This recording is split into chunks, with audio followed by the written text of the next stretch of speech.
Clicking live. Clicking live. You got to say it right. It's clicking live with the squeaky flow. We'll knock you down like a domino. Clicking live as a quickie flow. In rehab, they taught us how to sew. Now we're making sweaters like a seasoned pro. What? Hey. What? Did I even say TikTok time to rock? You were distracted. No, you didn't. TikTok time to rock. Good evening, good morning, good afternoon to everyone who's watching from all over the world. Hey, y'all heard of this? Y'all heard of this Tommy Robinson fellow? Yes. He is the only man left in the United Kingdom, in what is now known as England. The only man left who still has a pair of testicles. They should make that should be his next documentary title. The last two testicles in Great Britain. That's good. Wouldn't everyone have to watch that? Something called The Last Two Testicles in Great Britain? Yeah. The last testicles in Britain. The last English testicles. Yeah, so you had like the last airbender, the last dragon, the last this, the last that, and then you can have the last two testicles. Yeah. In Great Britain. Nice. We are an unstoppable fire hose of good ideas, ladies and gentlemen. And so anyone who's working with Tommy Robinson, you make a documentary called anything in the ballpark of what we just put out. Slam dunk. 500 billion views on that thing. Billion with a B. Shout out to Jack Ray for gifting 5 Apologetics Roadshow memberships. Use them well, ladies and gentlemen. Use them well. So guys, we went through a little bit of Tommy's interview with PBD on the PBD podcast yesterday. We were pretty massively distracted. Well, one of us was pretty massively distracted the entire time by focusing on what was going on with Iran. Still going on. Any updates on that, AP? Bigly. As we speak, so Israel is still, since yesterday, brutally targeting and brutally bombing, carrying out surgical airstrikes against Iranian military and nuclear officials, has already taken out high number of very significant high-ranking people in Iran, which Iran also officially confirmed, including the head of the IRGC, the head of the Quds force, which is this proxy force and all that. As they were bombing today, Iran. Yes, they're all gay. Okay. Today, Iran decided to respond and finally started firing missiles at Israel. Oh yeah, I didn't get to read anything, but didn't they like hit Tel Aviv or something like that? Yeah, they're. I think there were third waves so far. I'm not sure what the situation is right now, if there has been more, but third wave so far, and Iran has been actually targeting downtown Tel Aviv. So they're directly attacking the city. They have most missiles have been intercepted, but some have struck Tel Aviv. And for the first time ever, actually, Israel was expecting this. Honestly, I didn't take it very, very seriously. But for the first time ever, we actually have images of destruction of buildings and a street in Tel Aviv. So Iran is currently trying to do their best to lash out and cause some destruction in Tel Aviv. The comparison, of course, is that when Israel strikes Iran, it's these are surgical strikes, precision military targets, and targeting their nuclear program. When Iran strikes back, they fire at the city. Kill all of you. So far, I think only one person has been confirmed killed in Israel. One person was critically injured and it has been declared dead. Then there is dozens of people were injured in the West Bank, apparently, and maybe a dozen people injured inside Israel so far. But people are seeking shelter, and Israel is telling everyone um, to seek shelter and all that. So to stay Everyone, inside at everyone all see costs. how that works? Everyone see how that works? It's the opposite of what our jihadi friends do in Gaza, right? Say, hey, there are rockets coming in. Everyone seek shelter. And we were careful to build you many, many, many shelters, and houses and buildings all have these shelters within them. There are panic rooms everywhere that are basically bomb-proof, panic rooms all over the place. And in Gaza, they do the opposite. They build tunnels for the jihadis, and everyone else has to stay on the. They want people staying on the surface and so on, so that they do get hit, so that then they can say, "Look at what the Jews are doing! Look, oh my goodness, they're attacking civilians." Interesting. And then here you see it's a completely different situation, but it's still, hey, we are doing precision attacks to take out threats against us. And what's the response? We will kill you all. We'll just kill as many Jews as possible. It's interesting they go after Tel Aviv because that's a pretty un-Islamic area. Yeah, Pretty yeah. un-Islamic area. Very secular, very leftist, liberal, and all that, and also basically very, very, very few Muslims there. So yeah, so far only one woman is confirmed killed as a result of the attacks. The thing is also, and there are images of Palestinians in the West Bank going outside and cheering as missiles fly into Israel. Yay, There Iran. was a video of one guy going out into the street and looking at this guy and cheering, and then actually being run over by a car. I'm serious. Yeah, that's one of those ones where I don't know if they were taking that from somewhere else. Like I did see that one. But it's one of those where did you guys take something from 5 years ago and use it in that clip? Or can you say that is authentic, AP? I think it's real. I think it is real. The thing is also, what Israel did is basically, so Israel told the Israeli population, the ones inside the borders of Israel, seek shelter, stay inside, go to your safe rooms, go to shelters, go to underground things, and so on. Do not go outside. And then what they told the West Bank, what they told the people in the West Bank is basically West Bank! that there is an order to stay inside, not to get outside. And earlier I saw people were complaining about this, like, why are they telling us to stay inside? How dare they command us to stay inside? Well, this is why. Right now, the number of injuries in Israel is lower than the number of injuries in the West Bank. Because these guys have to be told to stay inside. These guys have to be commanded to stay inside and to stay safe, because they can't take care of their own safety. Trying to think what their gang symbol would be. There you go. How's that?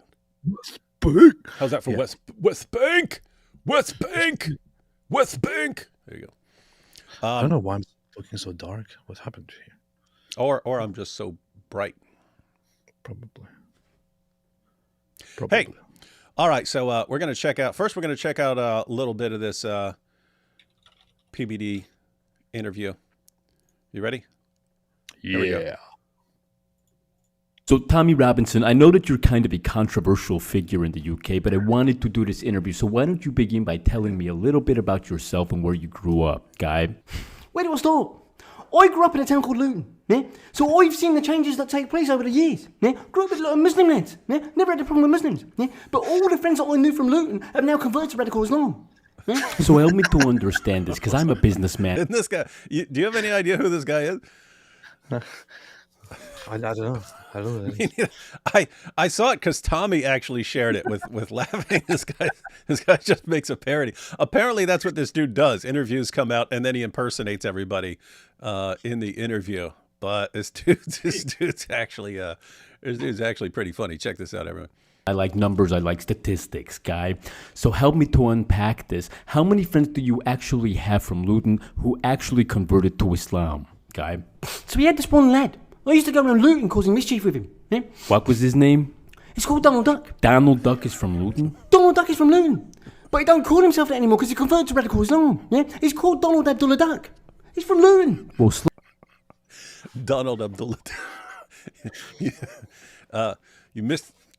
Hey, you missed it, AP. So we had Tommy Robinson explaining how his friend Donald Duck was from Luton, but now he converted to Islam, and so he goes by Donald Abdullah Duck. And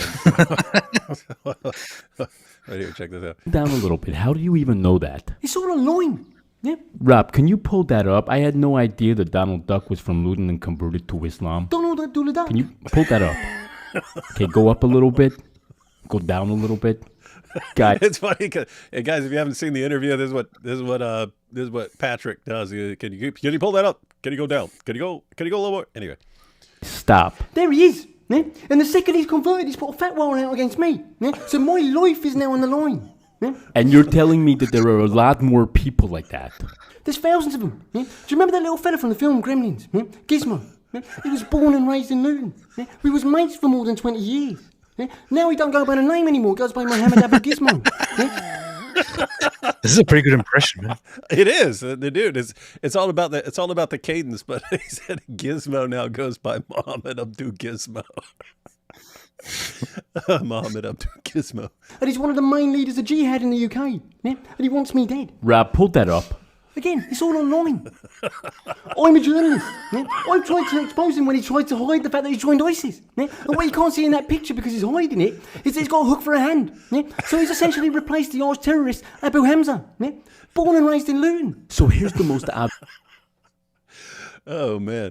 So Gizmo. Oh boy, Mohammed Abu Gizmo got a hook for a hand, but he's hiding it, and he's replacing Abu Hamza. obvious question, Guy. Why haven't the authorities done anything BBD's holding a chess piece for no reason. about that? Because they're scared. Yeah? The number of clowns converting to radical Islam are in the thousands every year. The British public are scared. Yeah?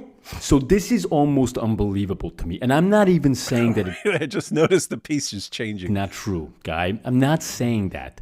Are you allowed to talk about your time in prison? So on the first day I arrive, I've been prosecuted by Scotland Yard. Yeah? I've arrived in my cell. And a Muslim lad, Abdul, come up to me and says, "Why are you here?" I says, "What do you mean?" I says, "I've just been prosecuted by Scotland Yard." He says, "But why are you here?" I says, "I don't know." He goes, "You're not supposed to be here." I said, "What do you mean?" Muslim lad, yeah? Could have known it from Luton. Yeah? He says, "The judge don't even think you need to be here." Because I'm a journalist, I asked him for the documentation of it. And he shows me, he goes, "The judge thinks that what they've done to you is unlawful." Yeah? So I'm in solitary confinement. I'm sorry. This is fun. You don't think it's funny, man? There's one. It's screwed up because he's got him on the same side of the table here. I guess he didn't want to move his camera around, but oh boy! And then the chess pieces. Anyway, Even though the judge don't even agree with it. Yeah? Did anybody ever attack you when you came out of solitary see what I'm saying? The chess piece keeps changing for no reason. confinement? After solitary confinement, I befriended these two Muslim lads, yeah? Omar and Bashar. I could have known them from Luton, yeah? We've gone out into the yard, yeah? These two white lads have come up to us and said, "Going to lock them both out." I said, "What do you want to do that for?" Yeah? They've said, "Because we hate Muslims." I said, "Why do you hate Muslims?" Yeah? I could have known both of them from Luton, yeah? They said, "We thought you hated Muslims." I said, "I don't hate Muslims. I've got a problem with radical Islam." Yeah? Oh boy! So anyway, that's a nice little parody there. Nice little parody, ladies and gentlemen. What?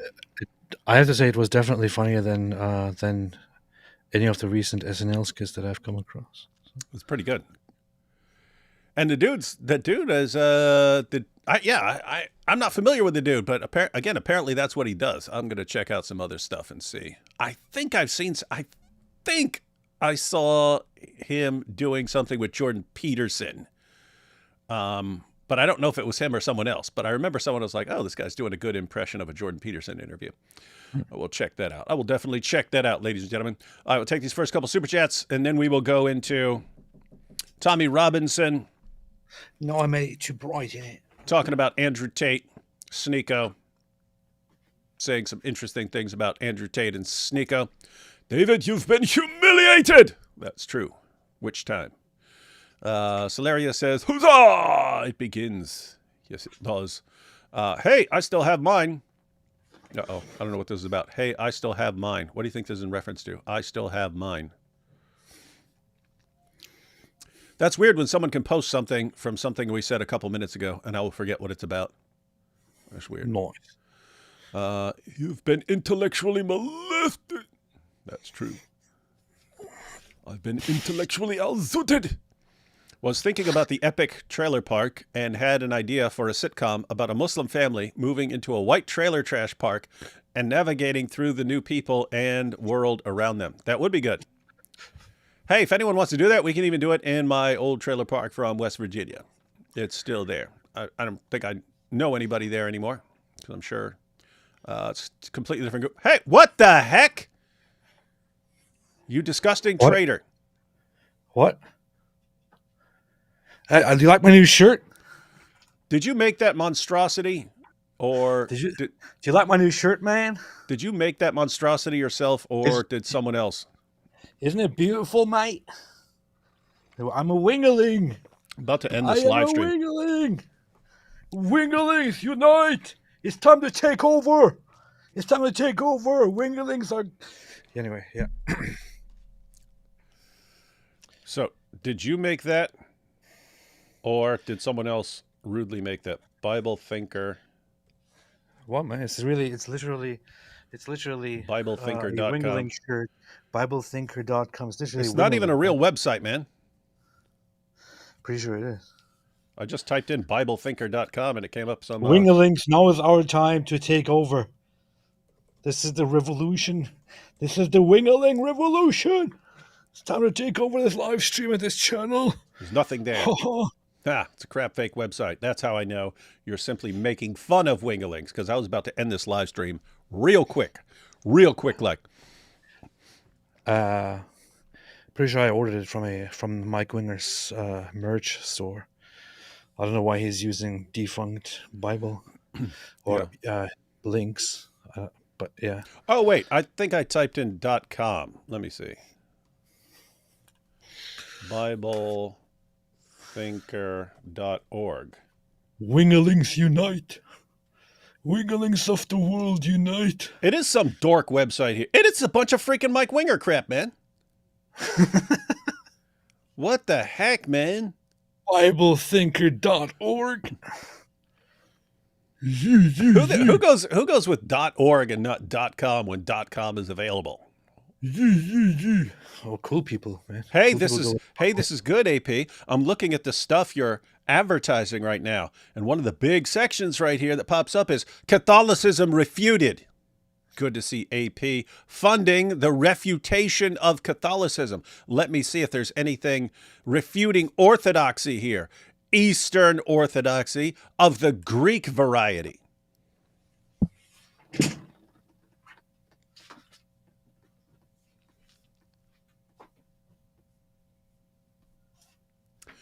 If AP comes back butt naked, I will be happy that he has stripped himself of his wingaling status, but I will not otherwise be happy.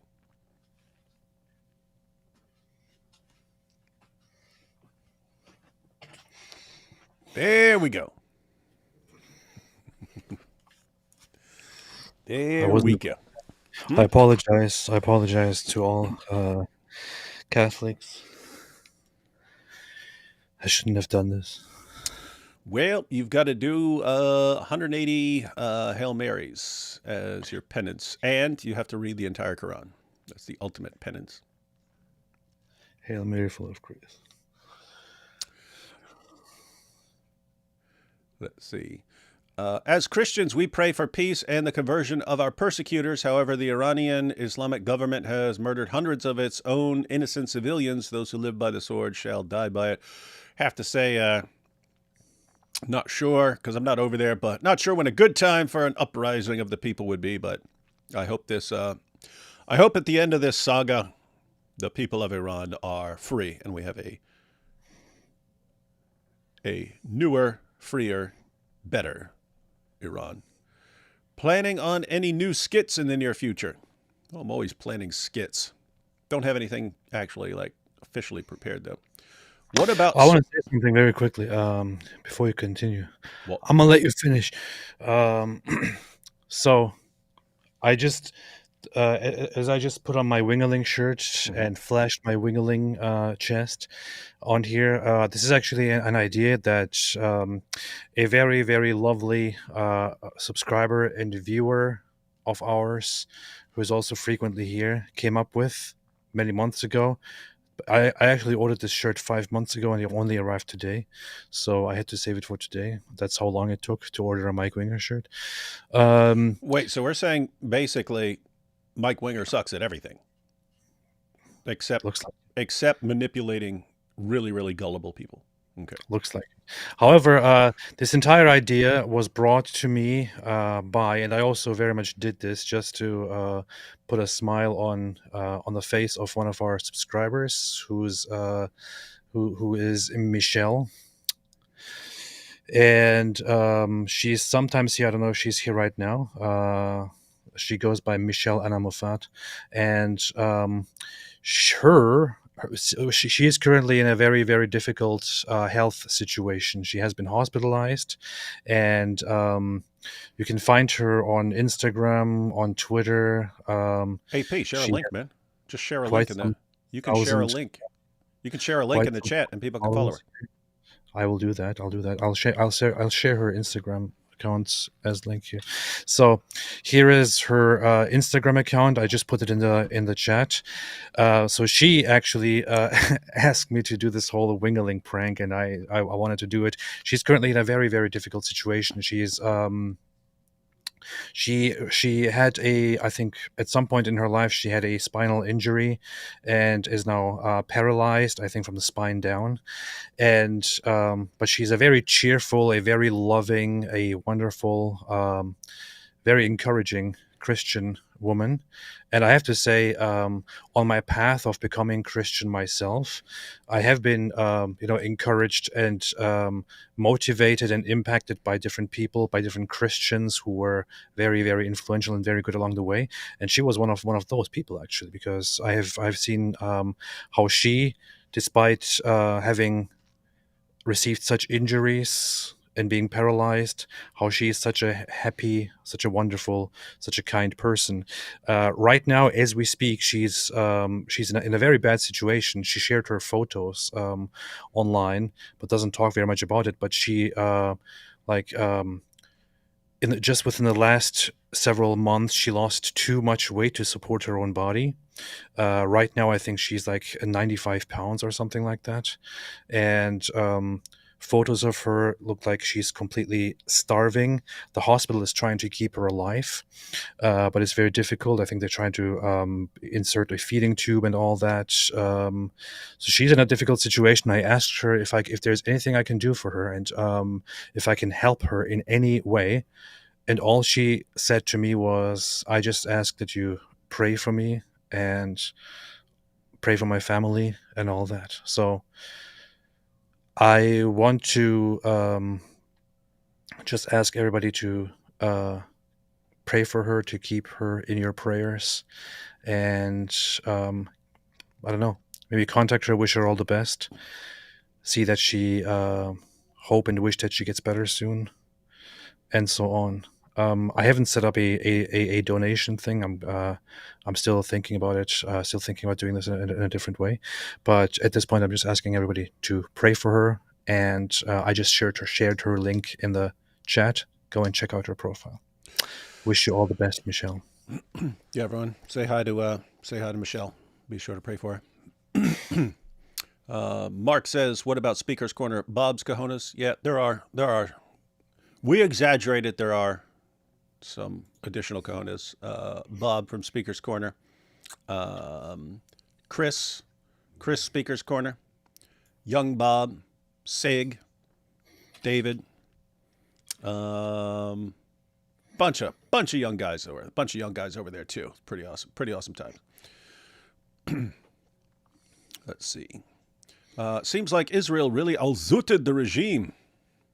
Yeah, and that's what's crazy. You'll have these guys. Oh, we hit Tel Aviv and damaged a building, and we killed one person. Like, they took out your entire nuclear program, and the leaders of your military, like in one in one swoop, man. One little swoop. And now you're, we'll start raining down bombs on that. Okay, what do you think they're going to do in response? I don't know. Maybe it's just me, but the Iranian Supreme Mullah does not look Persian. He looks like a U.S. Midwesterner or like Santa Claus. Kind of weird, you think? I was just saying that about some of these, what do they call them? Pallywood videos. I'm like, half the kids look whiter than me. What's going on there? The whitest kids I've ever seen in my life. Speculation time. Do you believe that the son or grandson of the deposed Shah is plotting to return to Iran? What would it take? Military coup? Yeah. And you have tons of people there who want him to return. And they believe that is the step forward to the free Iran. Yep. He should return. Iran should be free. Free Iran. Not sure exactly how that would work because the military is controlled by the mullahs, but the people are massively against the current regime. So have to see what happens.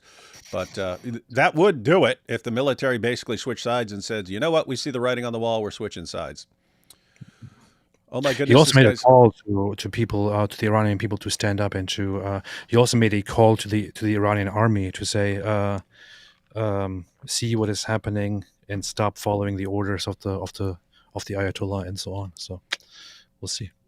Based. Oh my goodness, this guy is fantastic. Yeah, talking about that impersonator. There. Me? It is. No, or me. Pair character. It's a super sticker. Thank you for that. Here we have Mrs. Ali Dawa. Using her whiteboard to post, tragic, isn't it? Inshallah, let there soon be peace between Jews and Hindus in the Middle Earth. Good. Dr. Wood, I've still got mine. Oh, yeah. Dr. Wood, I've still got mine. Regards, cojones. That's good. Wingnuts unite. Wingnuts of the world, unite! Iran has been militarily molested and humiliated and elzooted. AP, you need to wash your hair, brother. What are you talking about? He's got a hat on, man. Yeah. Quit telling people what to do. D-Wood, it's time for you to join us. Be a Chad. Be a Wingling. Yeah, I'll do that if I ever lose any concept of dignity.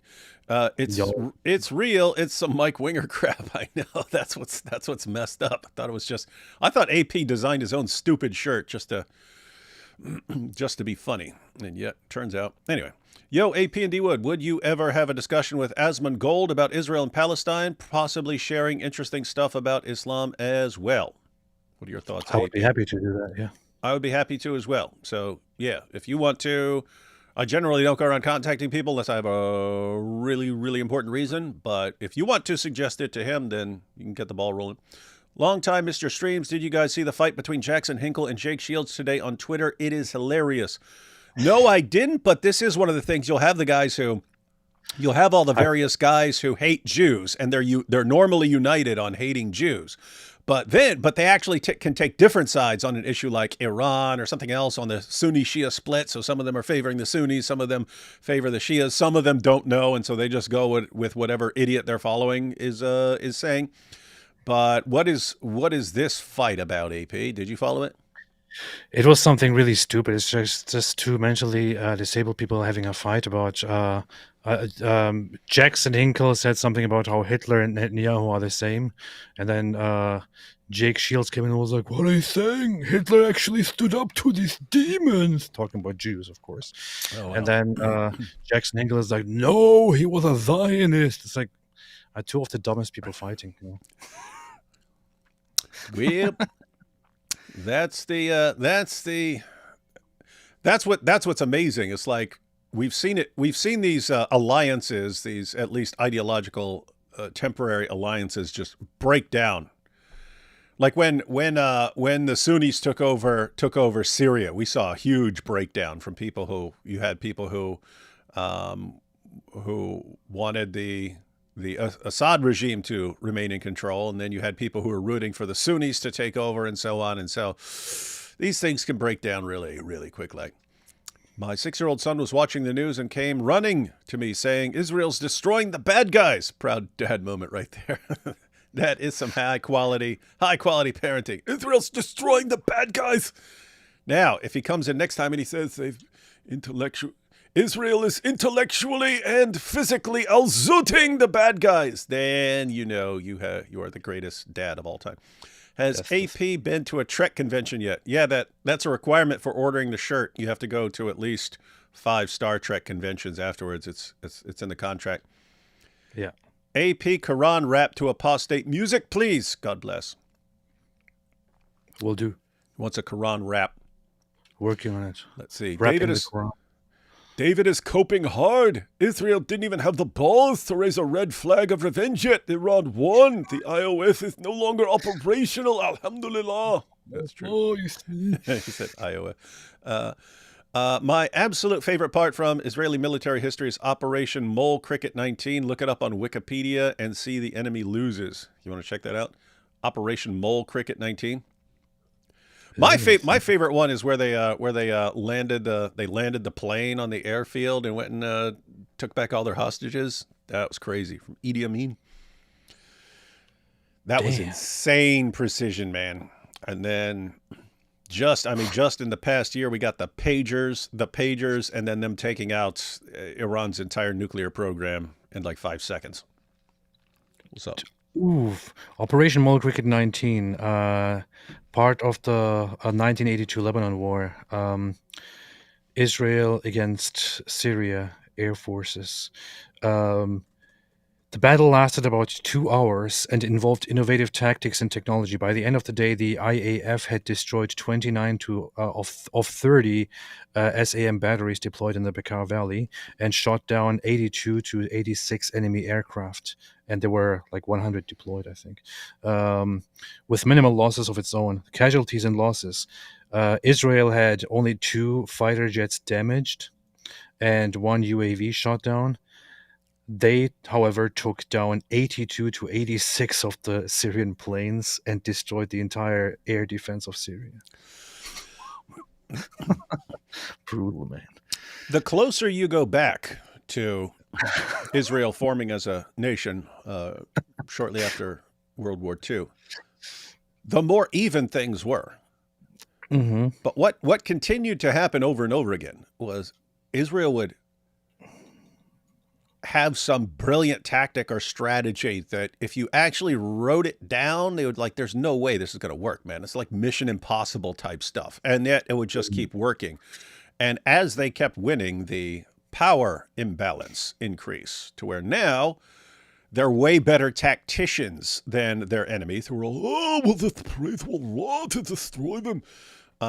They're way better tacticians and way more powerful at the same time. So, guys, your chance for conquering Israel has disappeared. Give it up. Give it up and make peace. That's what you need to do. Give it up. Mike Winger calls a hot dog a sandwich. He probably does. He's like, hey, can we have some hot dog sandwiches? What's a hot dog? Is bacon wrapped Quran wrap? Yeah, you can call it. Yeah, yes. You can call it that. All right.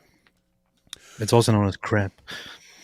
All right, ladies and gentlemen, we have two sections of the PBD podcast we want to watch. The first one, he mentions Andrew Tate in this section, but this first one, he's explaining the situation with the BBC Panorama. So Panorama was there, whenever I look it up, it says the flagship investigative journalism documentary program of the BBC, meant to get to the truth.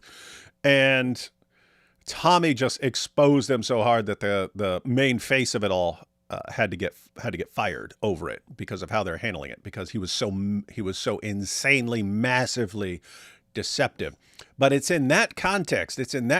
So this was something that was bothering us last year. All the stuff about Tate is coming out, and it sounded like Tommy was. I'd have to go back and check it out, but it sounded like Tommy was saying, look, they're doing to Tate what they did to me.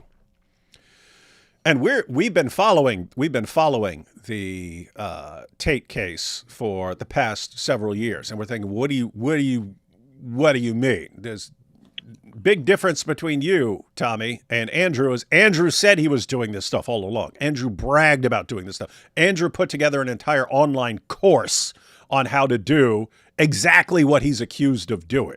So how are you thinking, no, this is just being made up about him because the government and journalists hate him and so on. But this clip that we're about to actually watch, this gives the background, which I mentioned yesterday, namely that Tommy has experienced this. People just like powerful politicians and journalists and so on, just making up stuff and trying to frame him for stuff in order to discredit him. So when he hears Andrew Tate, he hears about Andrew Tate and, oh, I'm being set up. They're framing me, the Matrix. He's thinking, oh, of course, that happened. That happened to me. So I know that happens. That is a thing. Whereas, other people are like, come on, they're not doing that stuff. So from Tommy's perspective, yeah. Whereas, so we're going to look at that clip, and then we're going to see, some more in a follow-up clip from later in the discussion, where Tommy is pointing out that people like Sneako and Andrew Tate, he's not familiar with some of the others, but you can say the same thing about Lily J and so on. It's basically places like Qatar and Saudi Arabia are showering influencers with money to get them to promote Islam. And he's calling them out for this stuff. So anyway, let's check out Tommy's experience with BBC Panorama. And I remember all of this. I actually followed this story. Back when it was happening. I think it was like 5 years ago. When I spoke about they give me 13 months in prison for reporting outside a court case. When I come out of court that time, when I got released from prison, I was told, I got my computer. I logged into my computer. Two of my old employees who worked for me, one of them was still logged into the emails. So I went through the emails. We have an organisation in the United Kingdom called Hope Not Hate. Is it Media Matters? Media Matters, yes. They're the left wing. Mm-hmm. That is the equivalent in the UK of Hope Not Hate. Got it. So Hope Not Hate. Okay, so Media Matters, if you post something that disagrees with the far left on some issue, Media Matters will investigate, find out that you're completely wrong, that you're lying, you're deceptive, and then that you're evil, and then put you on some sort of hate list or something like that. And he's pointing out that the British equivalent to that is Hope Not Hate. It's interesting. It's like, Hope Not Hate. And they're like, why are the groups that are called like Hope Not Hate always like the most deranged, hate-filled groups on the planet trying to destroy everyone who disagrees with them? It's weird stuff. Anyway. Because that's what they do. That's what they do. That's some Orwell stuff. Receive George Soros funding. Their job, you don't need laws to prohibit free speech because these organisations who receive millions of pounds, anyone who speaks out with any influence or education or anything, they find out where they work, they contact their HR departments, they stifle free speech by attacking, smearing and lying. I come out of jail. Got that, everyone? Because I'm saying that because I've heard of Hope Not Hate before, but I didn't know exactly what they were, and so this is good to know, and it's good to know what they do. So if a random, let's say British person who works at the office and so on, says somewhere like on social media or something, actually Tommy Robinson is right, Hope Not Hate is the group that will go in there and start like contacting the employer. Look, your employee is spreading hate. How can this? And then get the person fired, blacklisted. The person can't work again. And that sends a powerful message. Do not ever do what the establishment tells you not to do. Don't get out of line. And so they're basically the muscle for an extremist ideology. I turn the laptop on. I'm still logged into one of my employees' emails. I start going through his emails and I start looking back. Maybe I shouldn't have. I'll find out he's in contact with Hope Not Hate. So I'm looking, thinking he's employed by me. And he wasn't just employed by me. He was working with Alex Jones. He was working with Lawrence Southern. He was working with so many people in the right. Everyone in the right he was working with. And then I looked at the times and dates and they're paying for his travel. They're sending him money. I think, what's going on here? So I ring him up. Are you hearing how messed up this is? Yeah. Guys, that just in case you missed that, because some people are discussing things in the chat. If you just missed it, he gets locked up. He goes to prison. This was for the thing that happened like 5 or 6 years ago when he was reporting on the grooming gangs case, and they said you can't, and he did it anyway. And then they gave him 13 months, which, by the way, is insane. If you wanted to fine him or something like that, that would be one thing. Sending someone to prison, I pointed out before, I've never seen anyone. I spent years in prison. I never saw anyone in prison for any of the things that Tommy Robinson just has gone to prison for in the past several years. But anyway, he's in prison and he gets out and he goes to his laptop and one of his employees was still logged into it and stuff like that, and he sees all these messages. This guy's going back and forth with hope not hate. And wait, this is a guy who's working for Tommy, working for Alex Jones, working for a bunch of different groups, doing everything he can. He's looked, and hope not hate is paying all his expenses to go around to all these places and do all these things. Like, wait a minute. This guy's a spy. I've got a spy working for me. This is crazy stuff. What, guys, think about that. What's that mean? It means that hope not hate is sending people, hiring people. Hey, you're going to infiltrate this organization, become a worker for Tommy Robinson, and you're gonna find all the dirt for us, and then we're going to use the dirt that you find to blast him. So this is hope not hate. This is their methodology. But Tommy actually, this is what cracks me up. Tommy keeps winning these situations. Anyway, and I find out then that Panorama, you heard of Panorama? Panorama is the BBC's flagship documentary maker. So they are seen in the UK as the most authentic investigative documentary makers. What they say is factual, yeah? I see that Panorama are working on a piece against me. So I ring and I then make a documentary. And in this documentary, what they're doing against me, I send a girl wearing a hidden camera. So Panorama are known for covert surveillance. They investigate and they expose things. He reversed it. So I sent a girl to wear a covert camera into Panorama. So Panorama, when they were doing a documentary on Tommy, they never released it because Tommy reversed it and he investigated them as they were doing it. So he sent a woman pretending to be a whistleblower against Tommy. She's going to help them expose how evil Tommy is. And they're like going to shower her with money and everything else in order to get her to go against Tommy and so on. Tommy finds out that what they're doing, and he sends the woman to them to have the discussion and discuss the plan. What's the plan for getting Tommy and so on? But he's recording the entire thing. Anyway, this is legend status just by itself. This is legend status. But anyway, he brought down an entire guy's career, who was like considered one of the greats in journalism over there. Brought him down and showed what a despicable scumbag this guy is. Head of Panorama, his name was John Sweeney. This man was the biggest face of the BBC. Yeah, he goes in. I send the girl in, and I get her wearing a wire, and I get him on camera saying that they're going to make me into a sexual figure. They're going to make me Harvey Weinstein. Yeah, so they're going around all my old employees. Anyone I fell out with. This is how it works. This is the operation. So anyone I fell out with. Anyone who had contact with me from when I was a child, this group will contact him.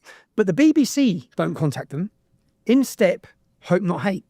In step an organisation who can sit down and pay you, I'll give you £20,000, yeah? Then they pay them £20,000. They tell them what they need to say. They then bring in Panorama, whose hands are clean, yeah? They sit down, they use this source of information, they make a documentary talking about me, and then they show it to the world. And then they have... Everyone get this? So if the BBC were caught paying people to say certain things, then the BBC would be in trouble. So what happens is there are other groups that if the BBC wants to make this big expose on Tommy Robinson, these other groups who are working with the BBC, these other groups will go in there. Hey, we want you to say this. Hey, here's £20,000 to say this and so on. Want you to say that. Want you to find this and say this. And then the BBC puts this stuff in the documentary, but if someone says, oh, come on, they made this stuff up. If it ever gets exposed, hey, this stuff was made up. Well, the BBC didn't do it. We didn't do it. Someone else did it. So their hands are clean. This is evil stuff, guys. This is such a messed up world, man. This is extremely, and by the way, I'm playing this because this ties in directly. Look at what Tommy just said about Harvey Weinstein. Said, hey, they were trying to do that to me. They're trying to make me look like I'm doing all this stuff behind the scenes, and now I'm in trouble. Why? Because that was a popular thing 5 or 6 years ago when they were doing this, right? That was the Me Too movement and so on. This was a good time for that. But think about this, because he doesn't talk about Harvey Weinstein. But if you asked him, is Harvey Weinstein guilty or innocent? He'd probably say, I don't know. Because on the one hand, you had all these women accusing him, but on the other hand, I have experienced firsthand that they will go after someone. Same thing with Andrew Tate. Tommy, Is Andrew Tate guilty? Probably, I don't know, because on the one hand, you've got Andrew Tate and he's saying all these things. You got all these women saying, yeah, he did those things. But I do know from personal experience that they will set somebody up. And so I think that's kind of why, that's what's messed up. When you actually conspire to get someone, it's like they're going to start thinking, oh, well, if they did that to me, they may be probably doing that to other people and stuff. So who knows what to believe about any of this stuff. Source after source after source. But what you don't get to see is that those sources are being paid. So I got covert recordings of this man, John Sweeney. I get him sitting down saying, right, what I want you to say. It doesn't realise it's on camera. What I want you to say, tell me this, tell me this, tell me this. Do we have a deal? Yeah. Then the girl, so I send an ex-employee in. They contact an ex-employee who didn't like me because I sacked her. She comes to me, says, it's sick what they're about to do to you. I've got to tell you. She hated me. She says, "Not you getting this, because she's the one in the interview, but she hates him. She hates him. She hates Tommy. But she's like, look, I hate you, but what they're about to do to you and what they're trying to get me to, this is really, really messed up." And so she actually tells him. So hats off to her for having integrity. This isn't right. What they're going to do to you, and I shit myself. And the reason they've done this, the government, when I come out of jail, the government paid research was going onto social media, Facebook, to find out people's opinions on me. Now, the reason being that 600,000 British people signed a petition demanding my release from prison. This is 2017, when I'm in jail for reporting outside the court case. 30,000 people marched on Parliament. These sort of numbers aren't thinkable in the UK. It's worrying for the government. So they're working then on this documentary to take me down. I then say to the girl, right, okay. So they're contacting you. She doesn't like me. She could have sat down and lied to them about anything. They would have broadcast it, yeah? So I said, okay, can we put a camera on you? Let's go to them. You tell them about an argument we've had. Yeah, we did have an argument. It was about a demonstration. It's about Mohammed hijab. Nothing about sex or anything. And she goes to him and says, right, I've got a recording on Tommy Robinson. He's really aggressive and he's shouting at me. And then she says, but I was screaming at him, and she starts saying it was my fault. And he says, don't worry, we'll clip all those bits out. He doesn't really lose. You guys getting that? So she had recorded. Yeah. So this is, keep in mind, this is separate from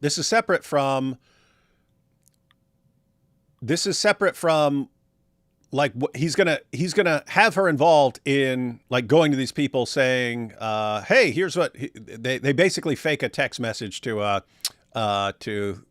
expose this guy. But she actually had a recording of a huge argument between her and Tommy, and she's saying, yeah, so Tommy's really nasty and really mean in this argument and saying all kinds of mean things, but I'm doing it too. I'm saying horrible things. Don't worry. We'll cut out all the clips of you being mean.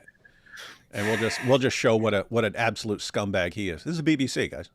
This is, I don't even know what to do when journalists, not just some weird journalists, but like the mainstream, is this absolutely corrupt and sick? This is bad, guys. This is bad.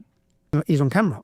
He goes, we're going to make this into a sexual thing against Tommy Robinson. That's what he says on camera. Yeah. So I'm sitting there getting all this. She comes back. And what I did, now they're the best investigations in the world. So I sit and get a laptop with this girl who doesn't like me. I said, well, I'm at home in bed. Yeah. She goes on the computer and she looks up sendafaketext.com. So she sends herself a text message that looks like it's from me, saying, if you work with Panorama, I'm going to bury you, you bitch. So we're sitting together. I said, see, I haven't sent this text message. I'm in bed. Yeah? Guys, getting all this. So you can go to, there's a site that you can go to send a fake text. So in other words, you would get a text on your phone that looks like it's from me. It will say sent from David Wood and stuff like that. And then you'll have that on your phone. And then you go, look what this monster sent to me, and so on. So she actually sends a text to herself from a website, from this website, supposedly from Tommy Robinson. Tommy Robinson knows what's going on, right? He knows what's going on. He wants to show how these guys aren't serious they're not serious in their investigation. They're looking for anything. And if you come to them, look, and even if it's from a fake website and so on, they'll still just run with it. And so she types, if you work with Panorama, I will end you. And goes and shows it to him. Look what he said. And they're ready to roll with this. But it was all a setup. It was all a setup. They're trying to set up It reminds me of the Quran when it's they schemed against Allah, but Allah is the best of schemers. Tommy's the best of plotters here, man. Tommy's the best of plotters. You got the entire BBC plotting against Tommy, and Tommy does exactly what they're trying to do to him and uses it to expose them. So this is awesome stuff. And they plot, but he plots, but Tommy's the best of plotters. He's the best of plotters. He's way better than the BBC. Amateurs, man. Amateur. Let's see if they even check if this is legit. So she does this message. Sendafaketext.com. John Sweeney, they're trying to contact me because they've been working on all this dirt they've got on me. So you see what you're seeing here. So what I do is I go and set up a studio like this. I put a camera on the wall. I put a screen on the wall. And I only give them a day's notice. I said, right, I'll meet you. It has to be on my grounds. Meet me here. And my heart's like this. Because Panorama are going to finish me. They're about to tell the whole country I'm a sex case. They're about to tell the whole country all these things about me. And he sits down. But what we find out in this, that my 2 old employees are being blackmailed. So I ring my old employees who are working with Hope Not Hate. I ring them and say, Caleb, I've got someone inside Hope Not Hate. I know you met them on this day at this time, but I'm blagging them. I've got it from the emails. I know you met them. He's like, Tommy, they've been blackmailing us for the last year. How are they blackmailing you? When we lost our job with Rebel Media, we were so annoyed with Rebel Media that we went to these groups, we took money off them to give information on the right wing. Yeah. I said, okay. And they're going to expose that we've done this. They've got evidence we've done this. So then they've forced us, we've got to help take you down. And they threatened us with the police, all these different things, politicians. Now, Hope Not Hate, at the head of Hope Not Hate are politicians. Hope Not Hate are the deep state. You want to see the deep state? It's Hope Not Hate. So I've done 2 documentaries, yeah? This is why they hate me. So the Panorama think they're taking me down. I then get all this recorded information on them. Hey guys, so the setting, I mean, this is brilliant. So Panorama, John Sweeney of Panorama, he wants the face of Panorama. He's trying to get an interview with Tommy because he's been working with his people who are basically setting Tommy up, doesn't realize the one woman actually comes to him and says, yeah, I can't stand you, but what they're about to do to you is massively screwed up. And then he finds out that 2 of his workers are working for Hope Not Hate, but they're being blackmailed by Hope Not Hate because they got ticked off by something with Rebel Media and stuff and went to Hope Not Hate, and then Hope Not Hate gave them money, and then Hope Not Hate's like, aha, we will expose you for taking money for us to do what we say unless you help us take out Tommy Robinson. This is what's going on over there, right? This is what's going on to take out Tom. So any of you who are like, Tommy's an evil guy, where are you getting that from? From the BBC? You giant idiots? He completely exposed what they've been doing. So the way he sets it up is John Sweeney wants an interview with him so he can sort of blast Tommy with all this stuff all this dirt that he's found, right? He doesn't know Tommy knows about all of it and that people are telling Tommy what's been going on. So Tommy says, well, you have to do it in my location.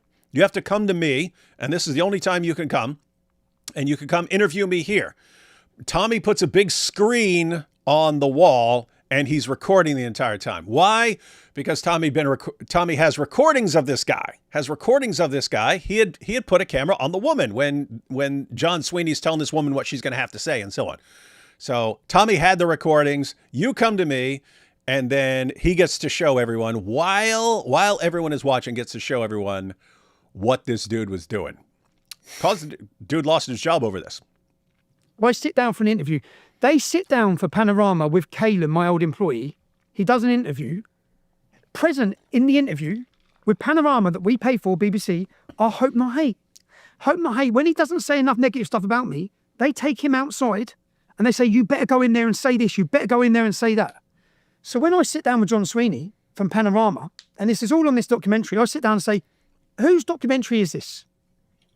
Is it BBC's? He says, yeah. I said, so it's yours. So it's nothing to do with any organisation. Any other, there are, because Hope Not Hate are named by the Swedish government as a far left extremist organisation.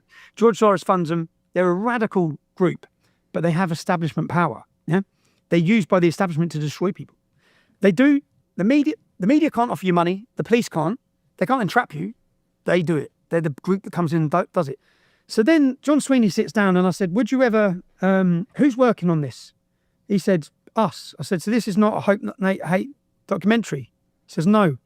So I then have messages. I said, really? That's not what they say here. And I said, look on the screen, John. I said, John, would you ever tell anyone what to say in a documentary? Would you do that? You didn't do that. I said, would you ever do that? And he says, no. I said, I just said press play. And all the BBC's producers are sat there. Now, I've done loads of... Is this video live? It's all on there. It's all on there. You've got to see it. So, guys, this wasn't just Tommy sitting down with John Sweeney. The BBC producers are there sitting down. They want to see everything firsthand, to see what's going on with this interview with Tommy Robinson. And Tommy asked John Sweeney, hey, would you ever, when you're doing your investigative journalism and so on, would you tell someone what to say? Would you tell? No, I would never do this. Hit play. That's why he had the screen on the wall. He's got video of this dude doing all the stuff that he said that he tells his producers he would never do. So the guy's a lying, evil scumbag working with a bunch of other lying, evil scumbags and a bunch of organizations that are just there to crush anyone who gets out of line, and they don't care what they have to do it. Keep in mind, guys, this is insane. They keep sending this guy to prison. Why? Because there is in this situation a massive conspiracy against him to silence him. This is crazy. I'm normally the guy who's like, come on, it's not a conspiracy. You just got a bunch of idiots and stuff doing stupid stuff. You don't need this big conspiracy. I'm normally the guy who's like, come on, it's not a conspiracy. But here, definitely conspiracy. 1 second. I did want to read one thing. AP. So Pol says, keeps asking, did you see the Jake Shields awesome Jew discussion? I didn't, but I pointed it out.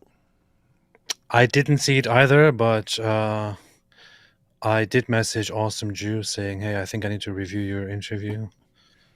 I didn't say it quite in these words. I said it in some worse words. But I do need to look at that, and I'll check it out. I didn't see it yet. I only saw 1 minute of it or so. You might want to check it out, because we could always watch some of it tomorrow, and you can check and see if the Awesome Jew wants to join us for the discussion.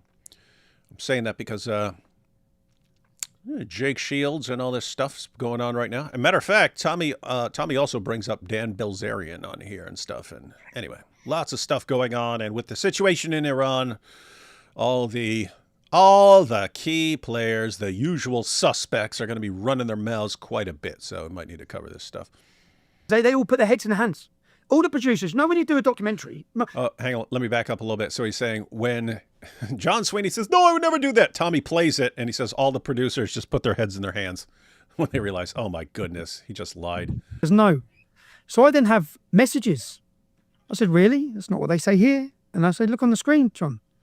I said, John, would you ever tell anyone what to say in a documentary? Would you do that? You didn't do that. I said, would you ever do that? And he says, no. I said, I just said press play.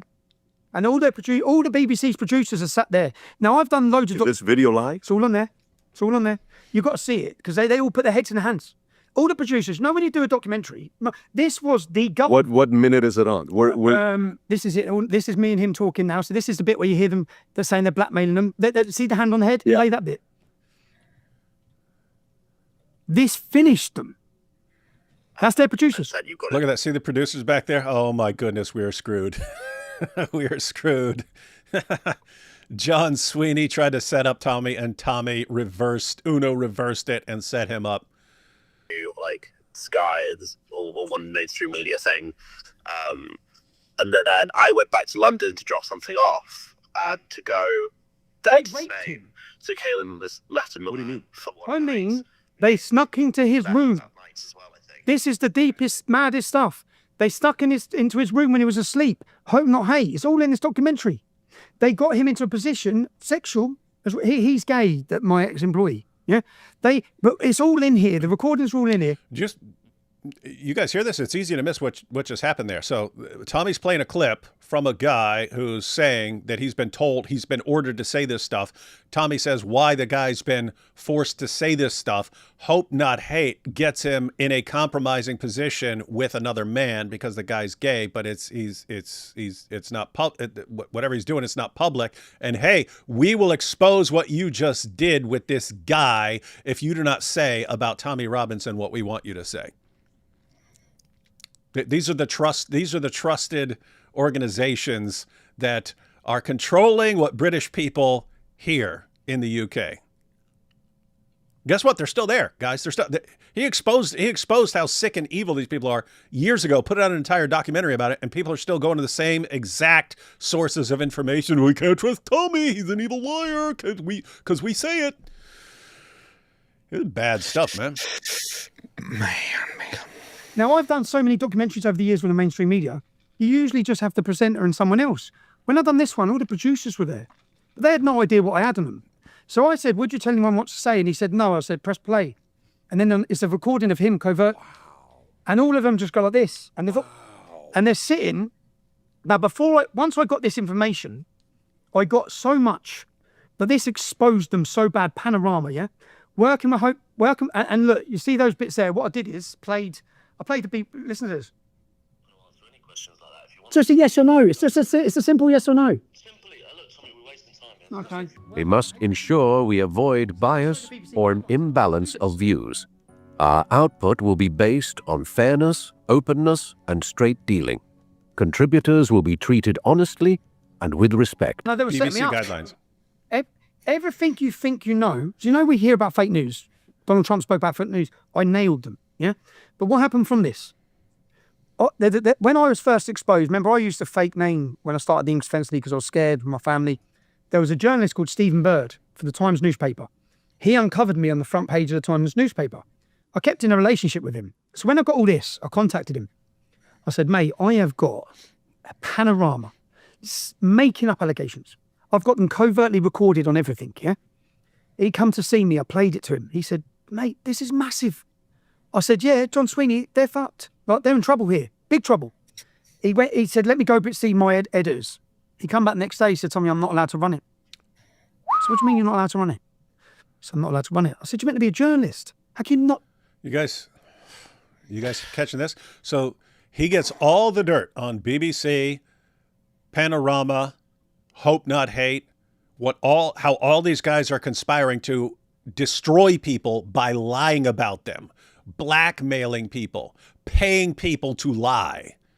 He gets it all, like just knockdown proof. He goes to a journalist friend that he's known for years. Hey, I've got the story of all stories, the story that will expose the BBC and Hope Not Hate and what all these guys are really doing. And his friend, oh, this is going to be awesome. It's going to be, and his friend goes to the producers. Hey, look what we got here. And then his friend comes back and says, I'm not allowed to say anything about it.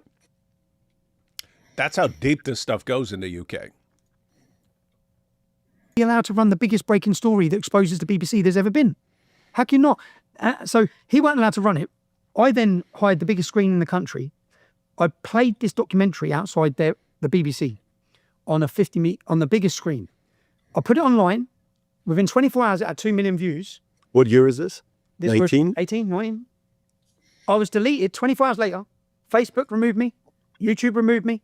I was deleted from every single social media. And the Attorney General prosecuted me for the crime I'd already been released from prison for. I went straight back to jail. And when everyone catch this.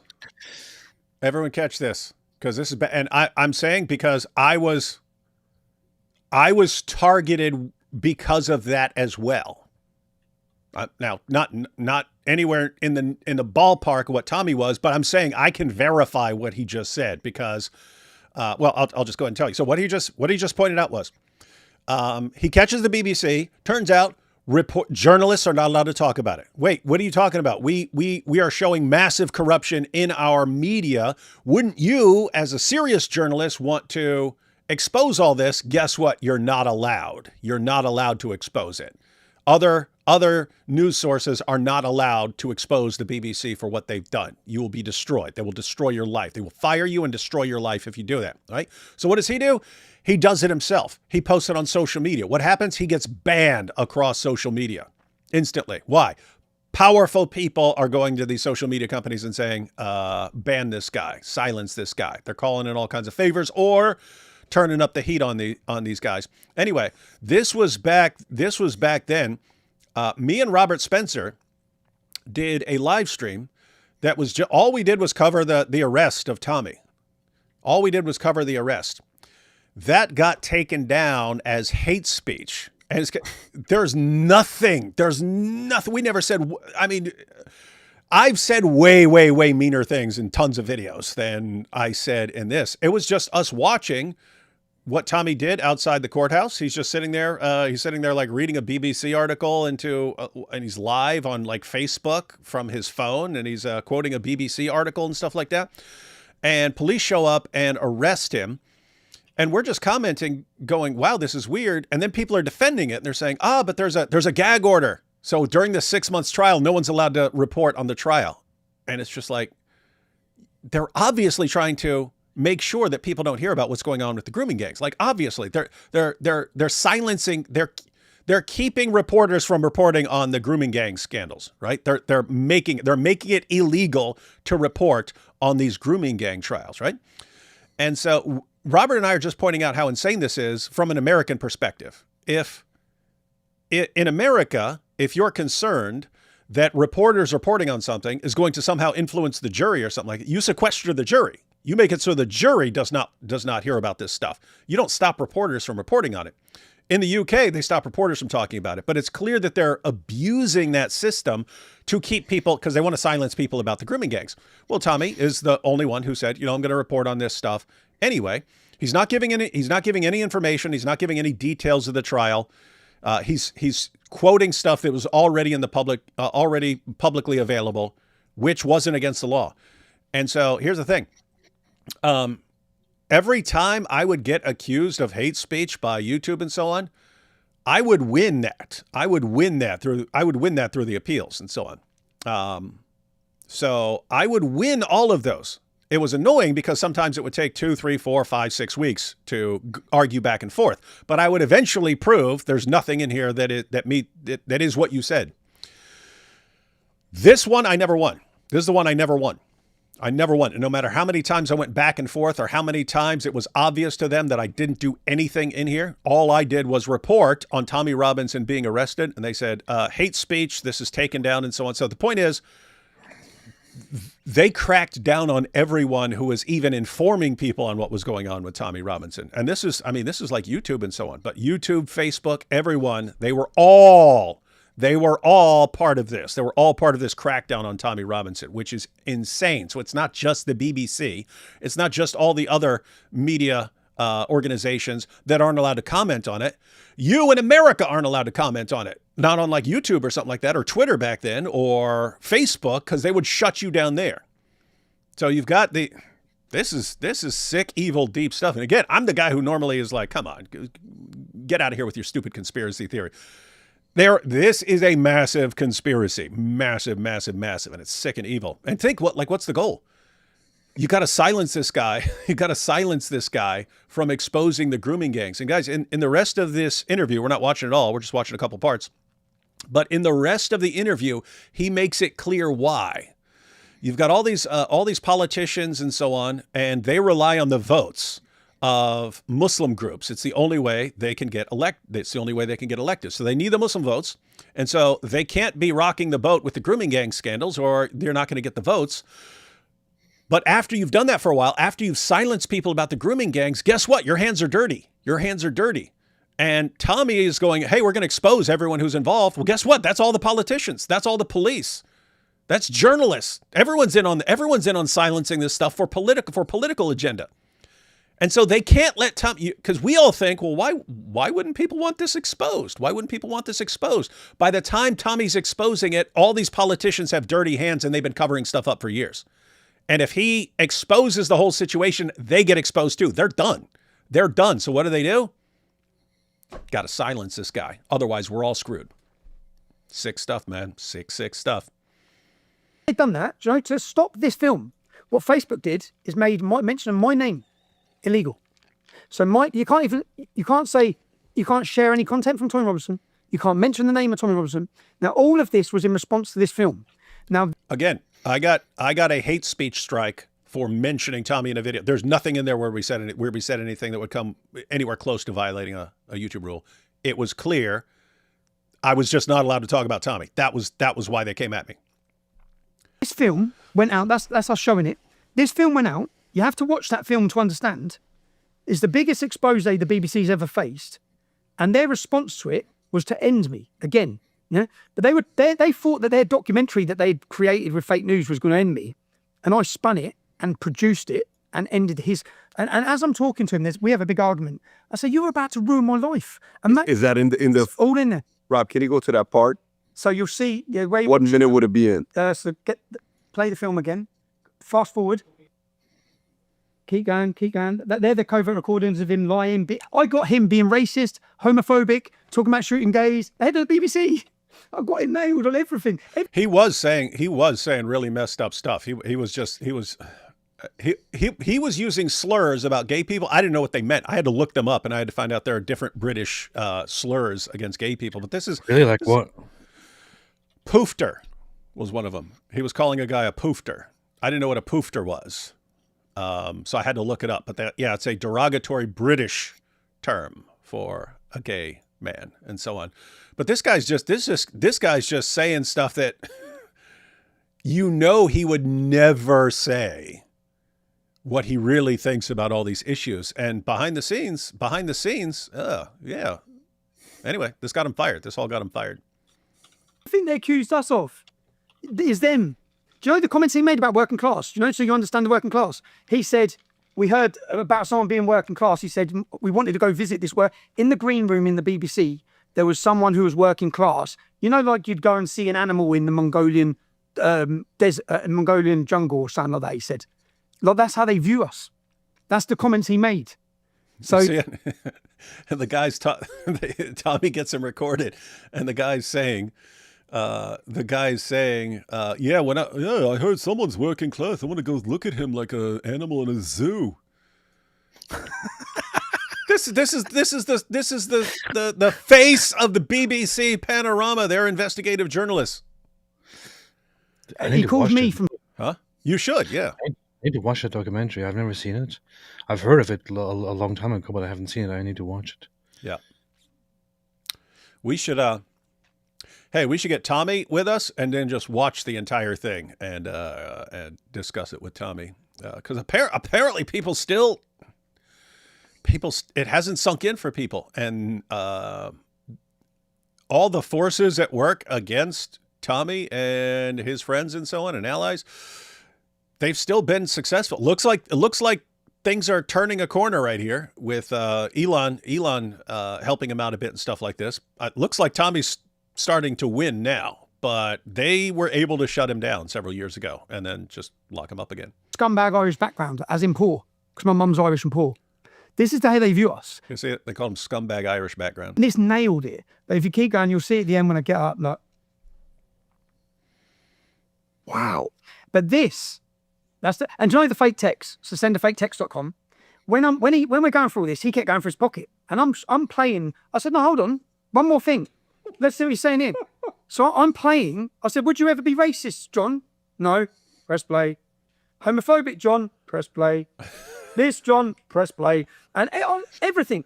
And then at the end, he gets out of his pocket and he says, yeah, Tommy, you said you'd bury her. I just looked at the camera and said, I told you. Then he... Everyone...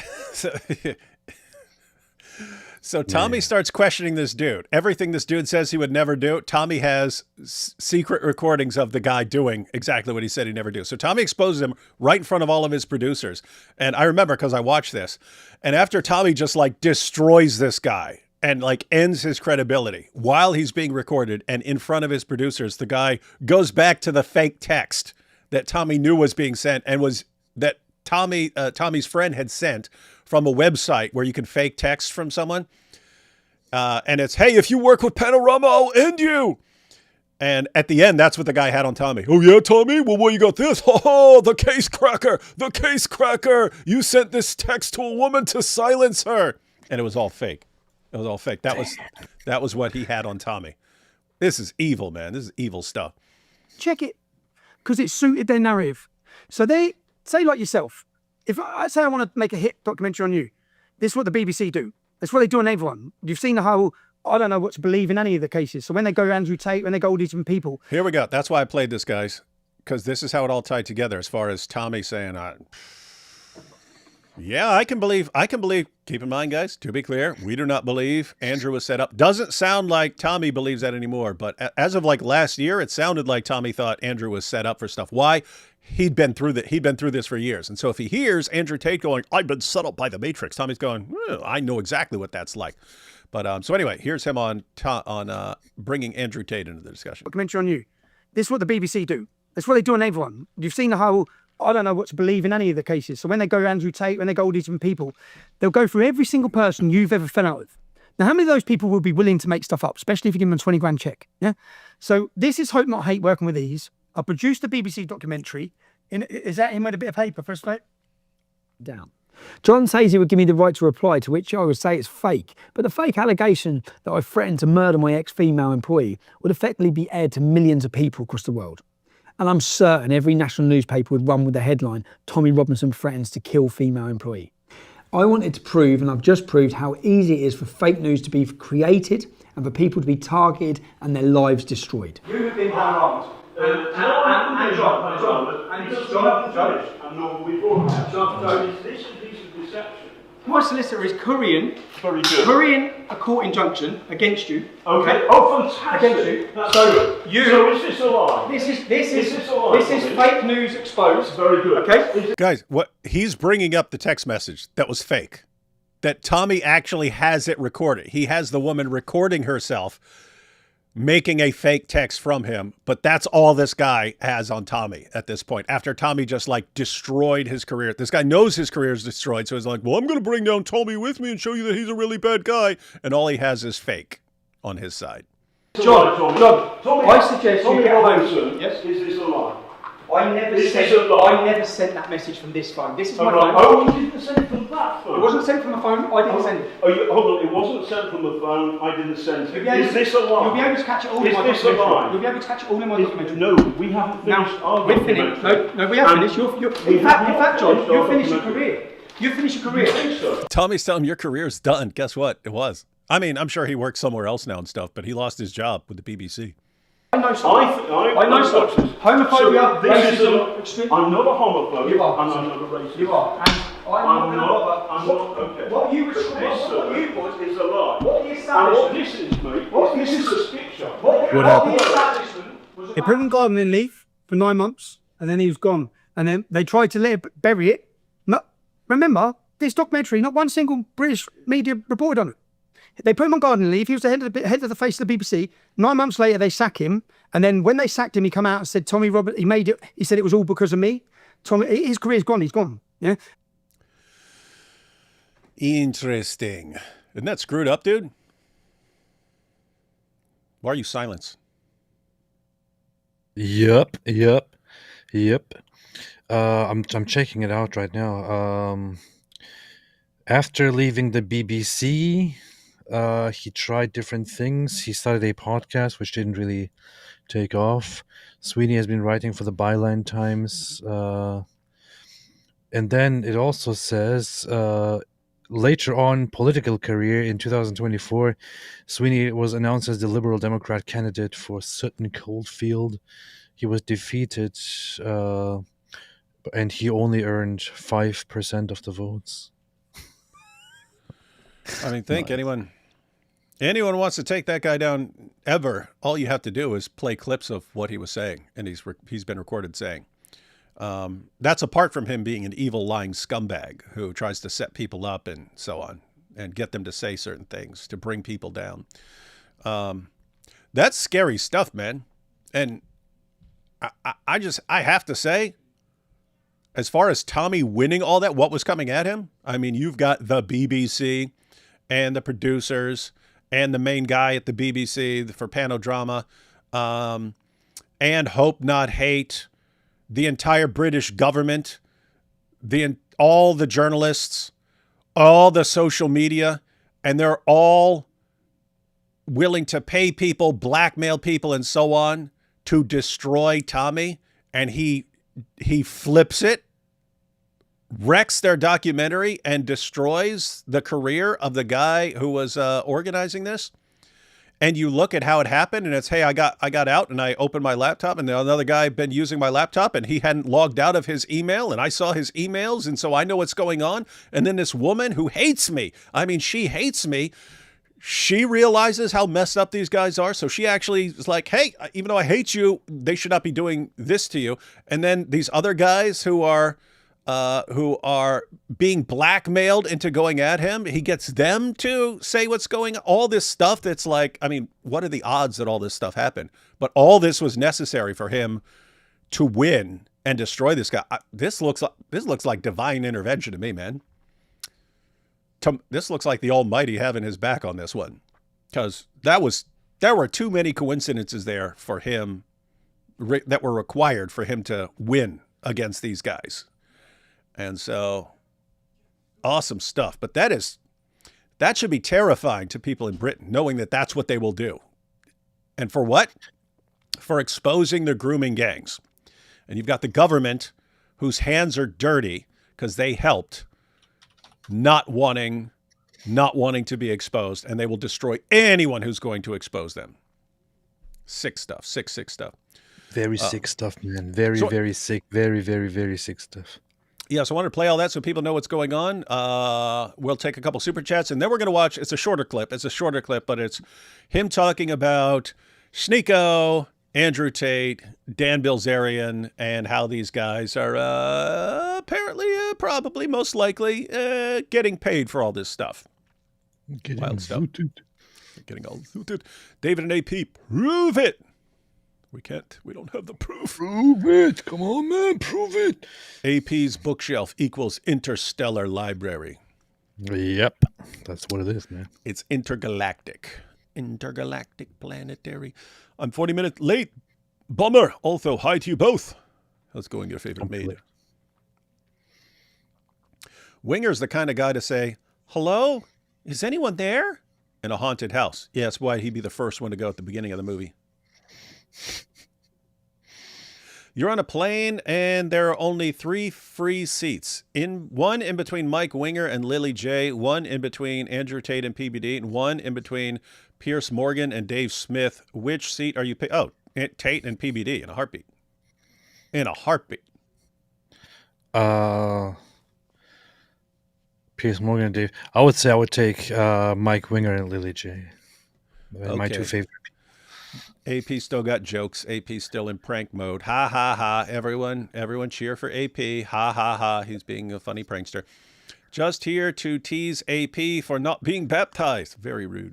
People are laughing at you. No matter how hard he tries.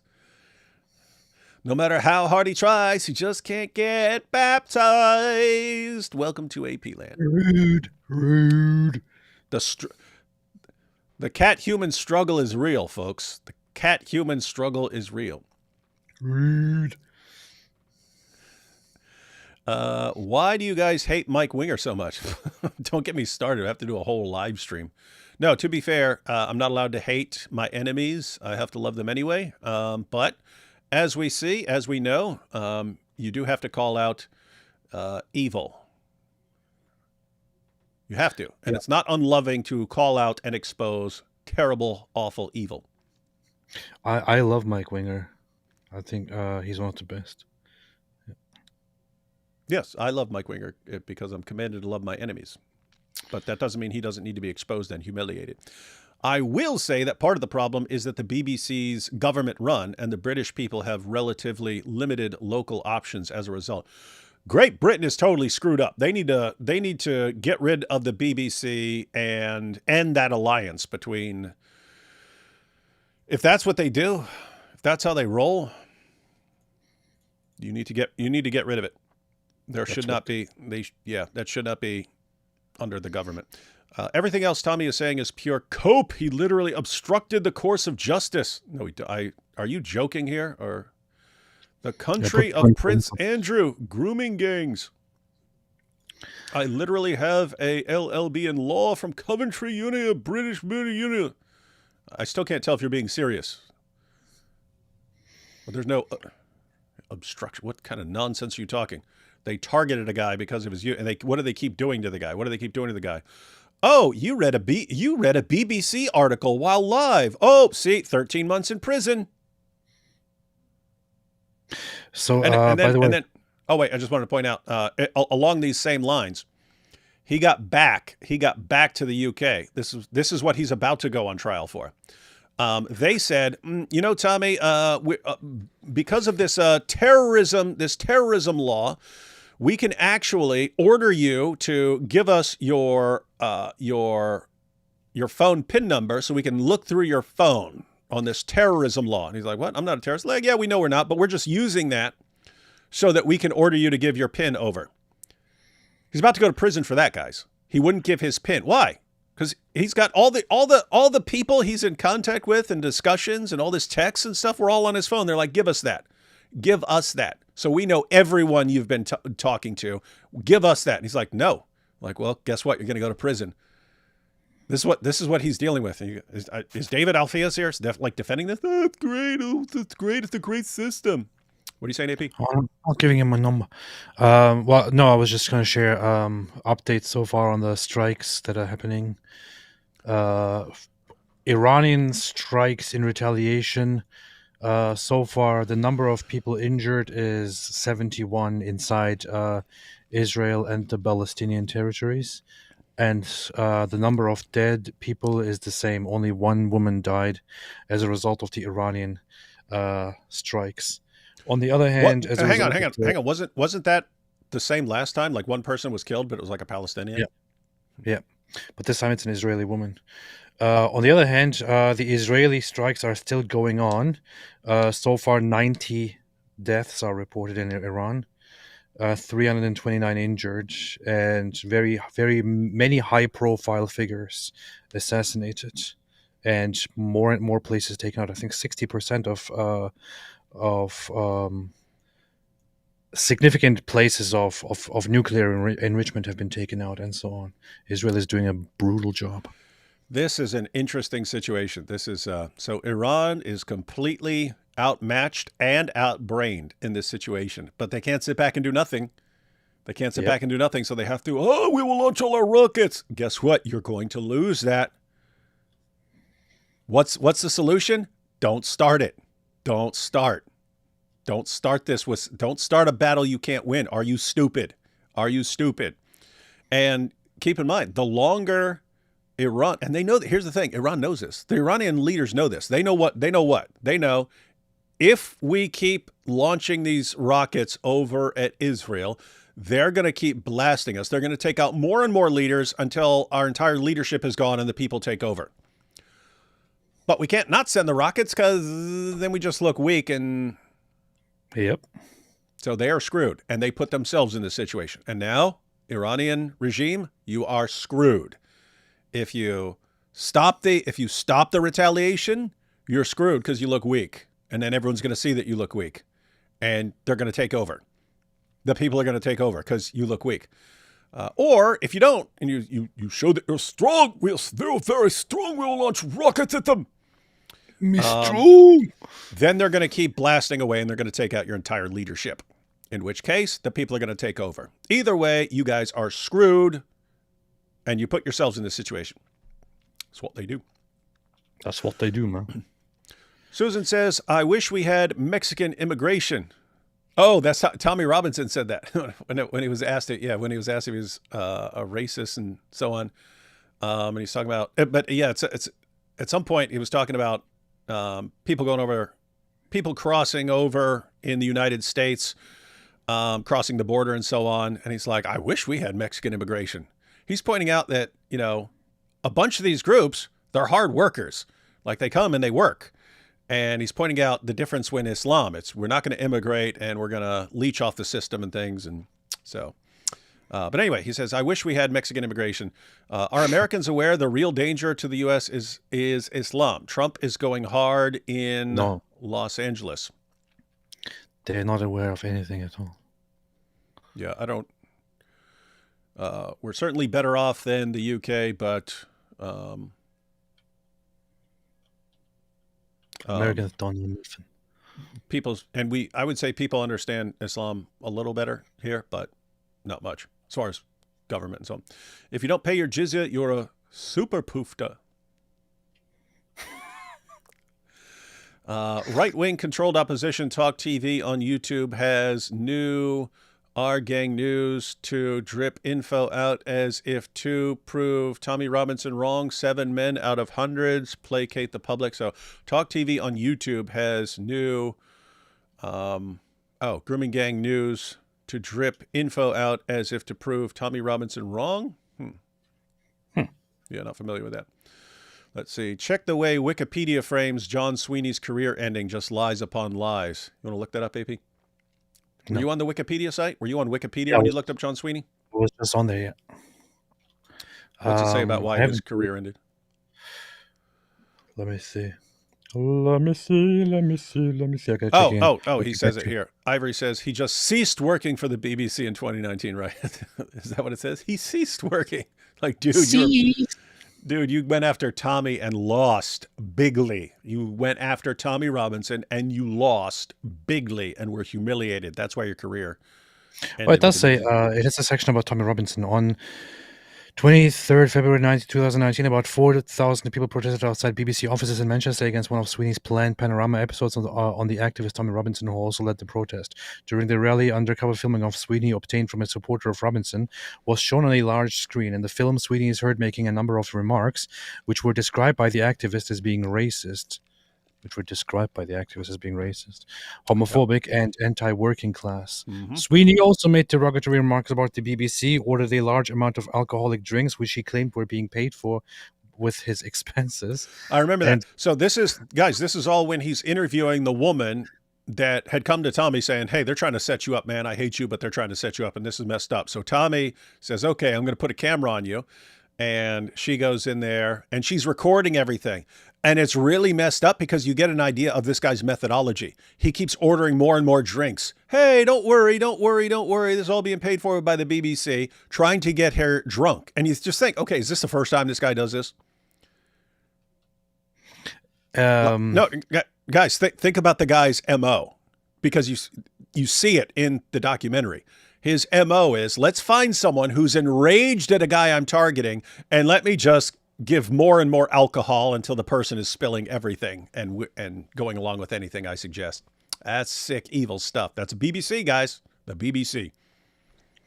Furthermore, it says, and he also called the former IRA leader Martin McGuinness one of his political heroes. Sweeney later apologized for the remarks. The BBC stated that any program we broadcast will adhere to the BBC's strict editorial guidelines and that work on the Panorama program would continue. The NUJ stands for National Union of Journalists, condemned what they described as the intimidation of BBC staff and journalists. Panorama issued a statement apologizing on Sweeney's behalf for his offensive and inappropriate comments. The Panorama episode on Robinson was never shown on the BBC. On October 22, 2019, Sweeney announced via Twitter that he would be leaving the BBC after 17 years, calling founder of the EDL, Tommy Robinson, a complete cunt. After supposedly being fired because of Tommy Robinson's documentary Panorama and the protests outside Manchester. Well, that's quite fair, you know. I fought Tommy and Tommy won. I fought Tommy and Tommy won. How crazy is it that this guy, I mean, he actually has the entire government and all the media, and then back then social media coming after him, and he's winning, man. He's winning. So Tommy busted them for this. How many others have been destroyed in like manner? That is the question.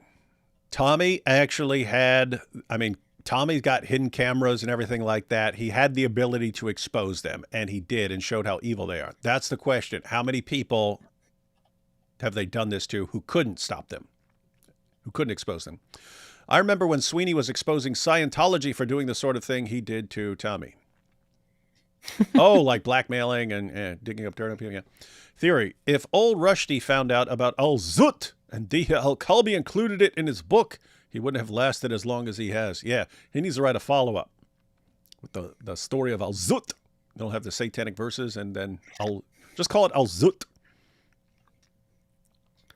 There is evidence of David Wood and Mike Winger breaking bread as fellow Christians. Press play, press play. Yeah. And there's evidence of Yitzhak Rabin breaking bread with Yasser Arafat. So I guess they're best friends, everyone. I guess everyone's best friends. Well, to be fair, there's also evidence that David Wood and Mike Winger are the same person. So, yeah. AP, we've been working together for many years, but, there's certain lines that shouldn't be crossed ever. AP, öffnen hat morgen Kundgebung für Betten für ihn. Oh, That make you happy? nice. Yes. Irfan Pizzi apparently will preach tomorrow or something.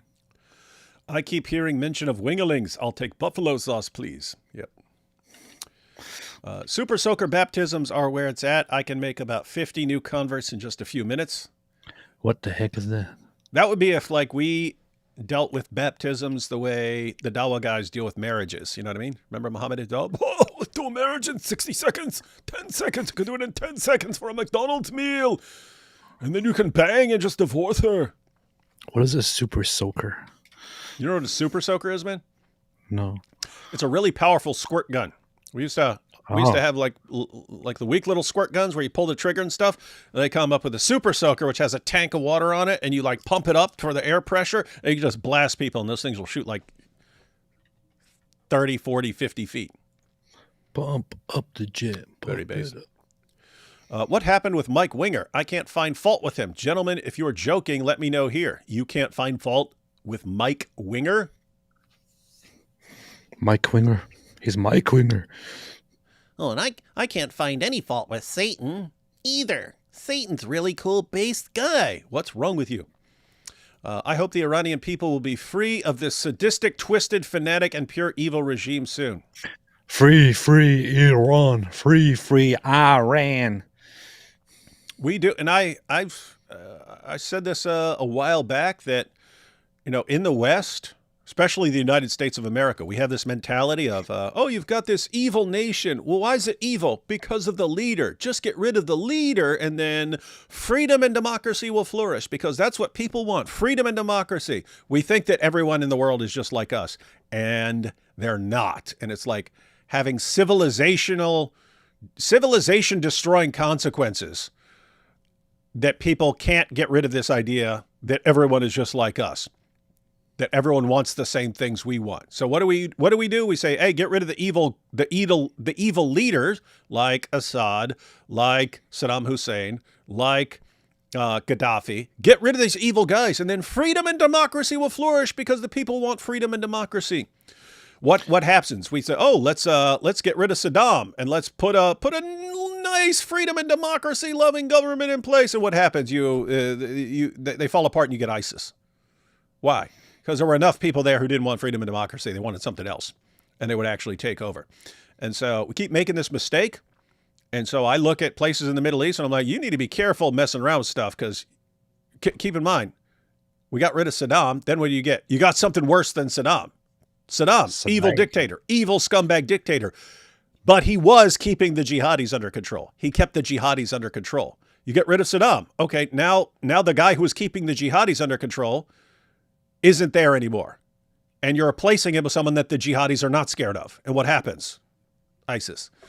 So you need to be careful. I have to say, the one place I look at and say, yep, there are enough people there who want freedom and democracy that it could actually work.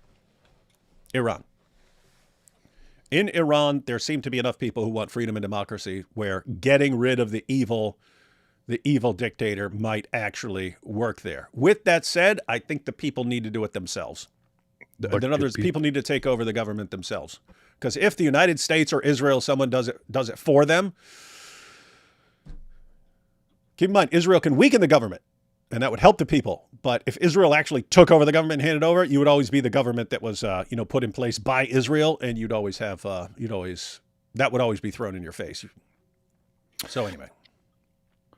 Iran, by the way, made an announcement just earlier saying that so they allegedly informed the CNN that they will strike any country that is found aiding Israel in what is happening right now, or any country that is defending Israel will be struck by them as well. Hey, isn't that us?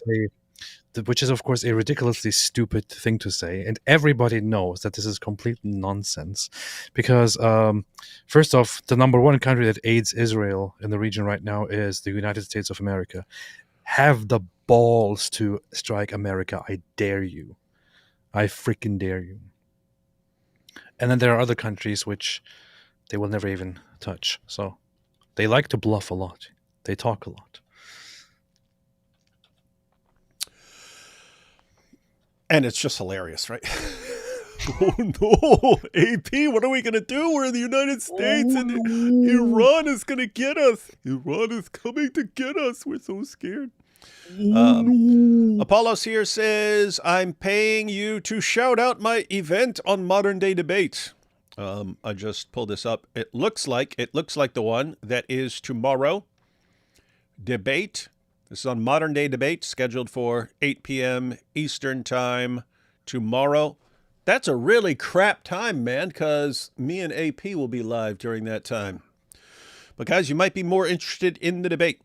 So this is atheism or Christianity, which is true? The false dichotomy. There could be others. Craig versus Apollos. That's a beautiful idea. Let's tell everybody to not watch our live stream and to go watch that instead. Everyone, don't watch our live stream tomorrow. Go watch Modern Day Debate, who deliberately scheduled his debate. Craig versus Apollos at the same time as our live stream in order to get viewers away from us. Sick, evil stuff. This is like BBC level evil right here, man. It's messed up, man. It's the most evil stuff I've heard. Modern Day Debate. James from Modern Day Debate's trying to outzoot us. He's trying to outzoot our channels with this. Tommy Robinson said a news blackout. The drip proves it. I still don't know what the drip stuff means. The drip means. Oh, yeah. As far as the news blackout, yeah, that does help prove stuff. Israel does a global service in ridding the world of a nuclear threat by a maniacal dictator, and yet not one thanks will be given. Oh, it'll be from us. Never forget the BBC, Jimmy Savile, Southport cover-ups either. Anyone believing anything coming out of the BBC nowadays needs to see a doctor. Yeah. People just need to never watch it again until there is no reason to keep it going, and it can be replaced by something that doesn't absolutely 100% grade A suck. Because that's what it does now. It sucks. All right, AP, are you ready to watch this shorter clip where he talks about Sneako? He actually accuses Sneako of being a bit of a poofda. I don't think you should be using that word, man. I don't know. Is it like normal? I don't know. Yeah, it's like the blood clot thing. I don't know if it... Well, now I know that you're not supposed to say blood clot. But for a while, I didn't know. I thought it was acceptable because I saw it in Marked for Death. All right. Here we go, ladies and gentlemen. So back to Tommy on the PBD podcast. And our good friend Tommy is going to be talking about... He's going to be talking about Sneako. He's going to be talking about Andrew Tate. He's going to be talking about Qatar. He's going to be talking about Dan Bilzerian, AP's hero. And let's see what happens. And what are you? What do you believe in? Are you a Christian? Are you a Jew? What would you say? Do you believe in God? Yeah, I'm a Christian. He's a Christian now, isn't it? Yeah, and it's interesting. I wish they just gone into a little more detail, because they only say it for a couple seconds, and Tommy says, well, we'll watch. I would just want to go back and repeat that part. But Tommy says something like he used to not believe and so on, and then he's realized something, but they don't go into enough detail. I hope he unpacks that more in a discussion at some point, because I made a video when he came out wearing a rosary, when he came out of prison wearing a rosary. I made a video. again, I always thought he was like an atheist or an agnostic based on things that he said. And he came out wearing a rosary. So I was like, did he convert? And then Tusi, who knows him, posted a video, and he said that Tommy officially converted to Christianity in prison. So I heard that from Tusi, but I didn't hear that from Tommy himself. But here's Tommy saying he's a Christian. Anyway, back that up a little bit. Let's hear that again. And now, what are you? What do you believe in? Are you a Christian? Are you a Jew? What would you say? Do you believe in God? Yeah, I'm a Christian. You're a Christian. I'm a Christian, yeah. I've been pushed more. So I used to say that I didn't believe. My mum was a Catholic. You catch that? He said he used to say he didn't believe. That's what I recall. That's what I recall. I just didn't remember any official position. So anyway, I'm going to back it up again, guys, because anyway, this may clear things up for people. And now, what are you? What do you believe in? Are you a Christian? Are you a Jew? What would you say? Do you believe in God? Yeah, I'm a Christian. You're a Christian. I'm a Christian, yeah. I've been pushed more. So I used to say that I didn't believe. My mum was a Catholic, brought up. But then as I've seen the attacks on Christianity, and I've also seen the decay in British society, and the fall of Britain has come from the fall of belief. We have since we've stopped believing, and what built Great Britain? Christianity. What built everything about us, everything about our nation that everyone wants to come to it and make it a success was built on Christianity. Since that's descended, since it's been coming under attack, since people have left it, it's left a void. And that void's being filled. And if we want to understand and remember who we are, we need, as part of our identity, I say to some people, even if you don't believe in Christianity, you don't have to believe in Jesus. That's what built us as a nation. That must be protected. That's part of our identity. But when it comes to the Israel and Jew things, I think Qatar, if you look at Qatar.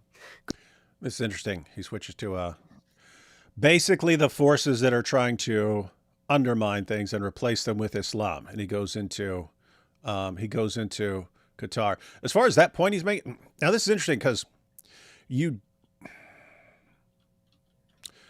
like Carl Benjamin, we just saw, he calls himself an agnostic. So he doesn't really believe, but he's saying, in effect, I'm still going to go to church and so on, because it's like, it's almost like it's responsible citizenship. Whereas with Tom, here's the thing. It's like when people are saying, hey, we need to go back to Christianity, is it like just a practical thing? Okay, I don't really believe this stuff, but I understand it's important for people to believe. And this is the only thing that can actually stand against the combined forces of Islam and communism and all the other crazy stuff that's going on in society. We need something strong. And if we're all divided up and arguing with each other about, Christianity and atheism and this stuff, we're weakening ourselves and we're basically paving the way for other things to come and conquer us, which is why all these groups want us arguing over all these things constantly and so on, because it weakens the fabric of society and so on. So you have some people who are thinking along the lines of, in order to save our society, yeah, we need to turn to Christianity. And it's not, hey, I actually believe that Jesus Christ is Lord and he died on the cross for sins and rose from the dead. It's, here's something that our society needs. And so on. So Carl Benjamin, he was along the lines of, like, again, it's like a responsible citizen needs to go to church and bring your family there and make sure that your kids are around this when they're growing up, and so that it doesn't seem weird like it does to the people who are raised, in the atheist generation. And so the question is, like, what does Tommy mean there? I don't know. He came out wearing a rosary and so on. So does he like actually believe in Christianity, or because what he just said, it sounds like a practical thing, like a pragmatic thing. Like, this is what our society needs to avoid falling apart. But guess what? That can also lead you to believing, like, I didn't believe in Christianity, but I'm seeing the effects of turning against Christianity. Everything falls apart. So maybe I need to take this more seriously. That can actually help people think about things more clearly and more carefully and so on. But guess what? Sitting in prison for 7 months in a cell will do that as well. So interesting. I'd like to hear him talk about this a little more. I wish he had talked about it a little more.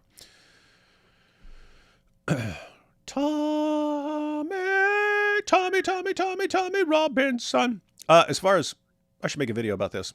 I've been trying to think about the relationship with Christianity. It's almost like a trellis, right? You guys know what a trellis is? What's a trellis? Grapevines can just grow on the ground. They don't grow very well, and they don't produce much. And so you make a trellis that's like a lattice work. And then the grapevines grow up it, and they produce way more grapes. They produce way more fruit if there's this structure that's there. So keep in mind, the structure is not the grapevine. The grapevine is the thing that grows.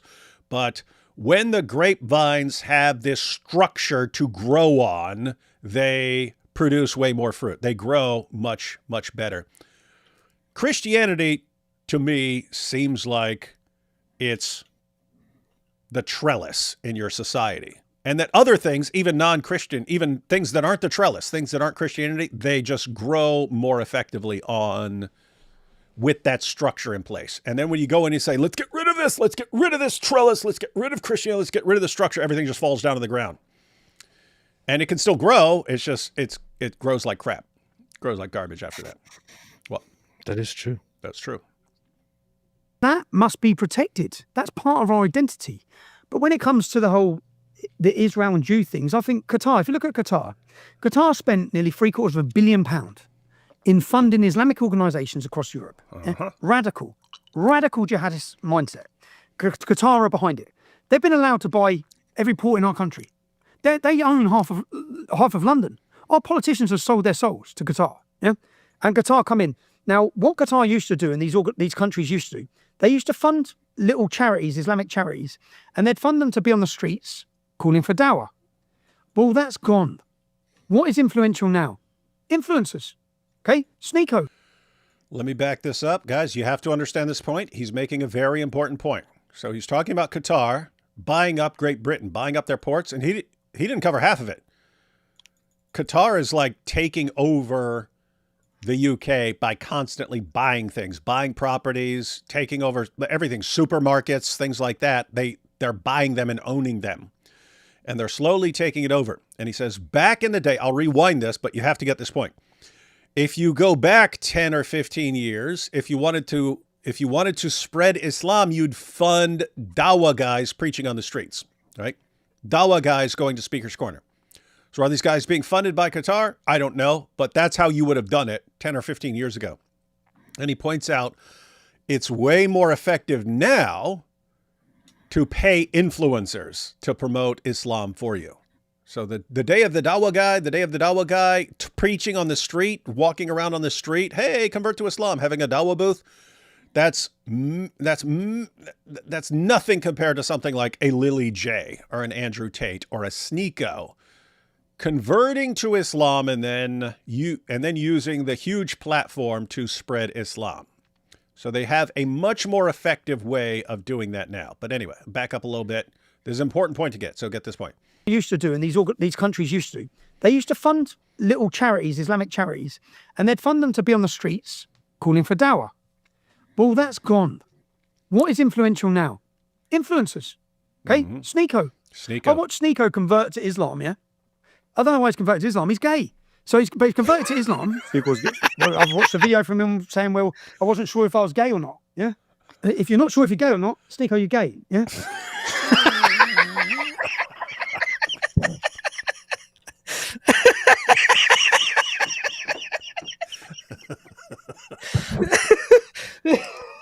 Oh, man. Oh, gosh. How crazy is that? Wow. We're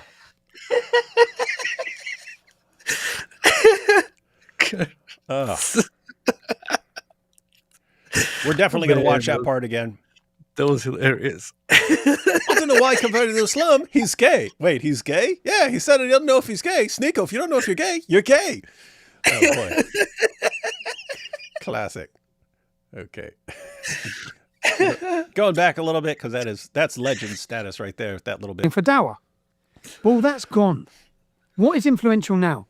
Influencers. Okay? Sneako. I watched Sneako convert to Islam, yeah? I don't know why he's converted to Islam. He's gay. So he's converted to Islam. Sneako's gay. Well, I've watched a video from him saying, well, I wasn't sure if I was gay or not. Yeah? If you're not sure if you're gay or not, Sneako, you're gay. Yeah? It's very simple. He said very simple.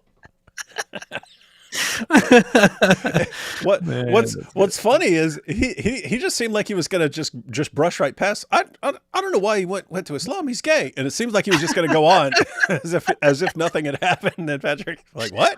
Oh yeah, he's gay. Oh man, this is funny. To Islam. Sneako's gay. Well, I've watched a video from him saying, well, I wasn't sure if I was gay or not. Yeah? If you're not sure if you're gay or not, Sneako, you're gay. Yeah, it's pretty simple. Okay, that's what his words, not mine. So I'm just going by his words. Yeah?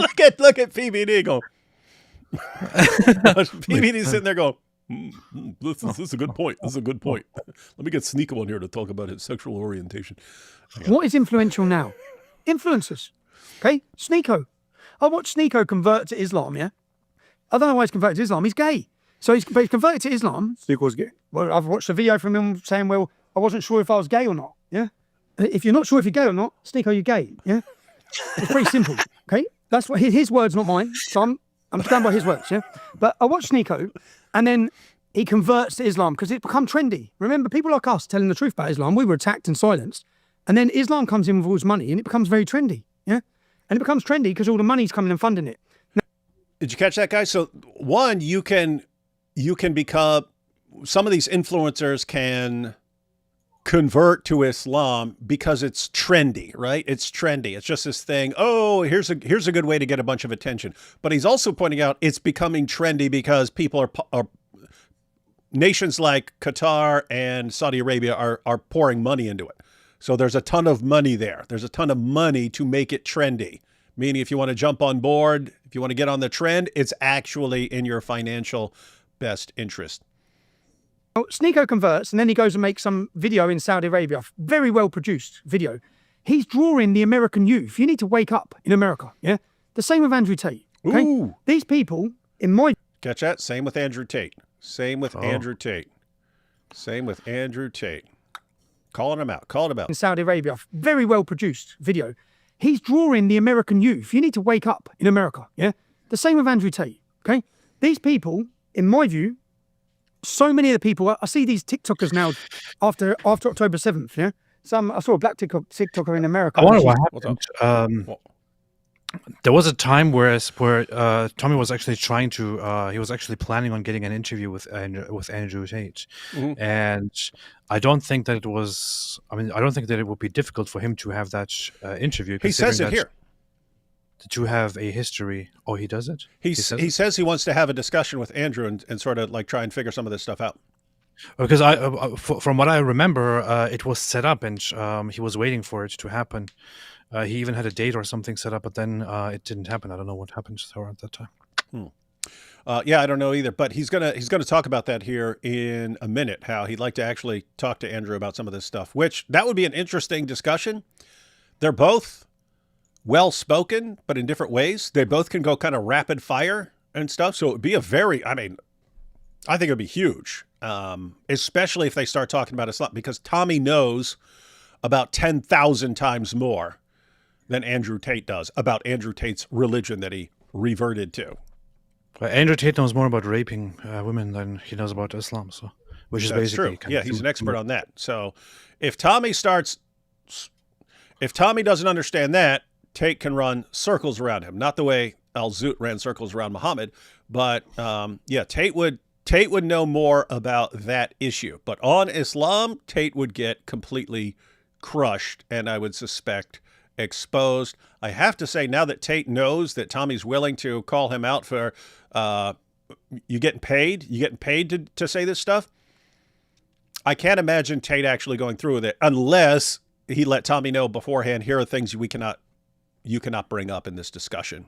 But I can't imagine Tate walking into this in a free-for-all discussion with Tommy Robinson on this issue when Tommy's willing to call him out for this stuff. So anyway, let me go back a little bit. He's drawing the American youth. You need to wake up in America. Yeah. The same with Andrew Tate. Okay. These people, in my view, so many of the people, I see these TikTokers now after October 7th. Yeah.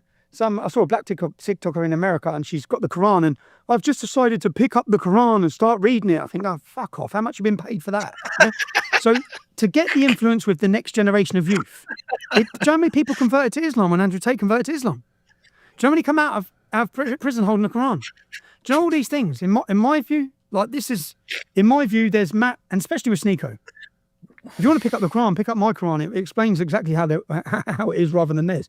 But all of these people, the way they now reach the public, as in there are billions of pounds to be spent in order to convert people to... Look at this. Tate does not want Tommy Robinson investigating. Yeah, so guys, they They know each other. They both grew up in Luton. They know each other. They've complimented each other many times in the past. But I have to say, yeah, as far as right now, Tate would not want Tommy. He would not want to have an open, free discussion where you can bring these things up with Tommy Robinson, because it would completely destroy everything that Tate has been doing for whoever's paying him. But even more, what Marie Mack just pointed out, do you really want Tommy using his skills to look into what's been going on? Because guess what? They know a lot of the same people and so on.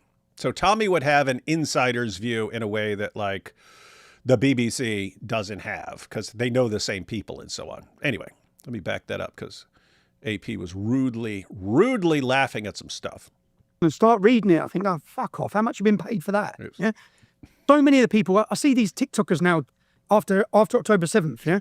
I saw a black TikToker in America, and she's got the Quran, and I've just decided to pick up the Quran and start reading it. I think, oh, fuck off. How much have you been paid for that? Yeah.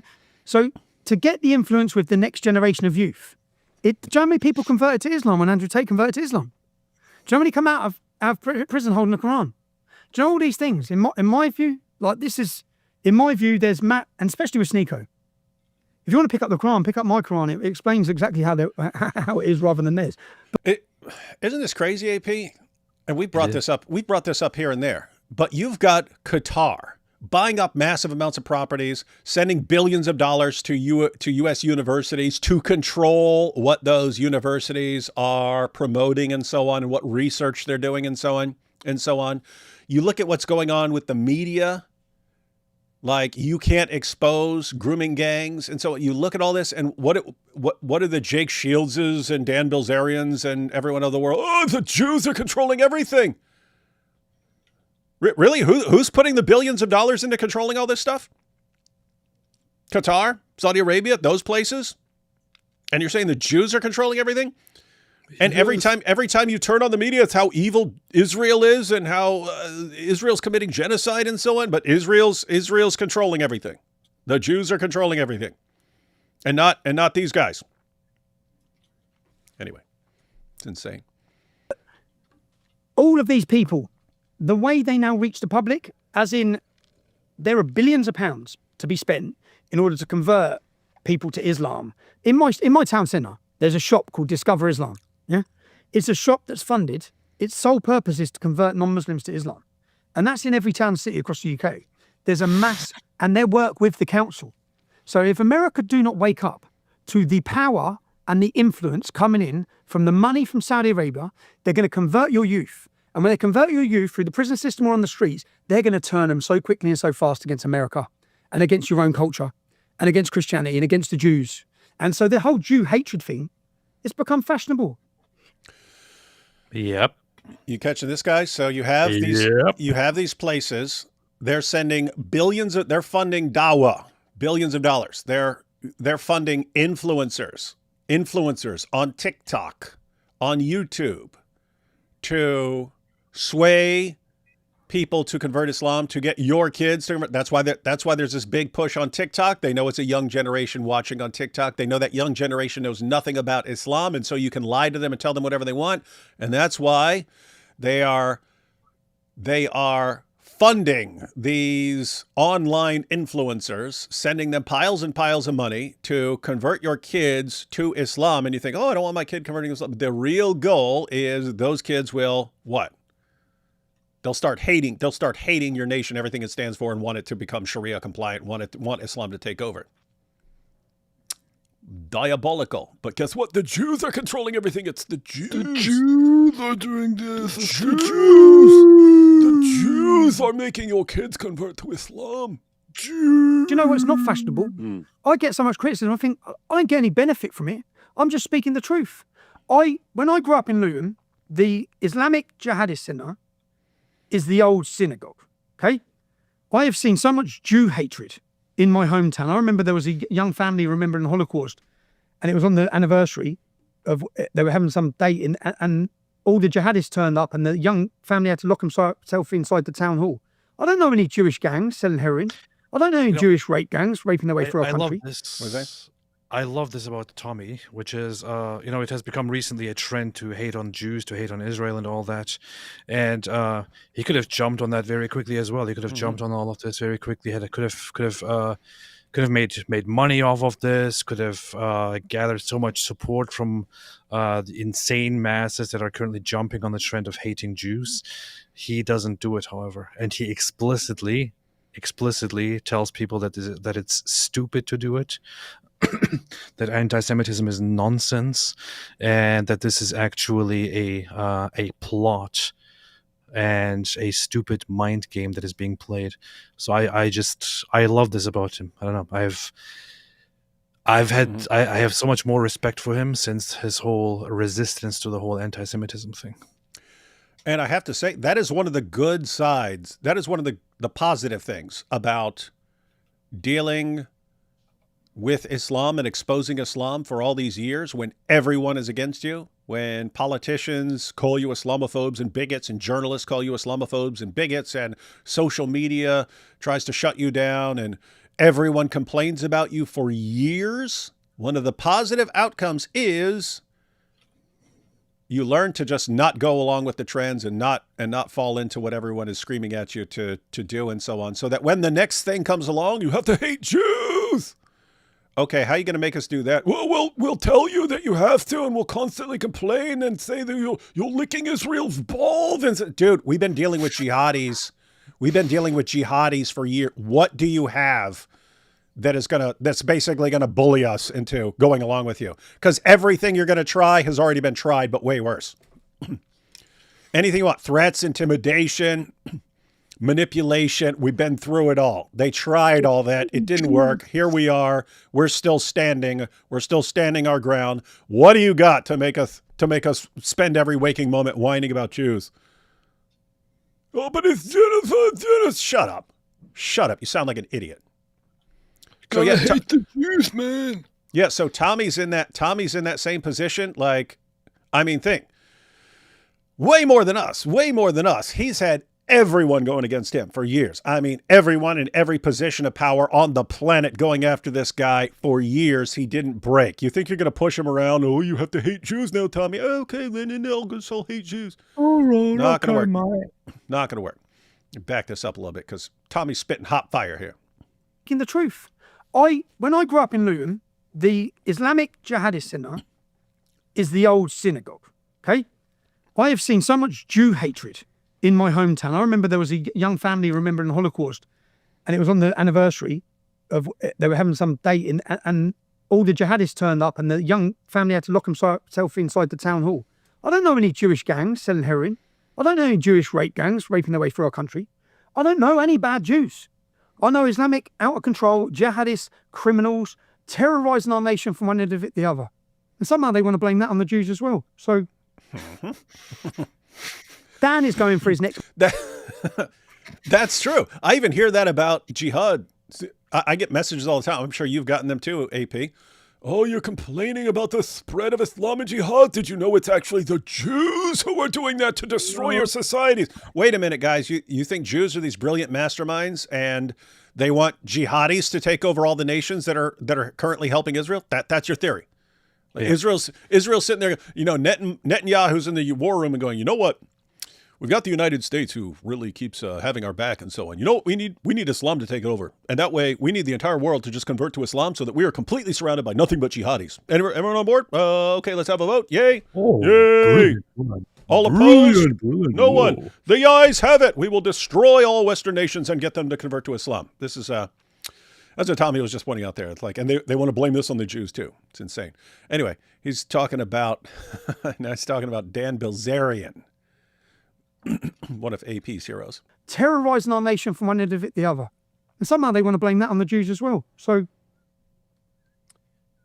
Dan is going for his next money shot. If you ask me, Dan Blizzardjan, whatever his name is, like, he's going for the next... Did he say Dan Blizzardjan? Hey, hang on. Where'd it go?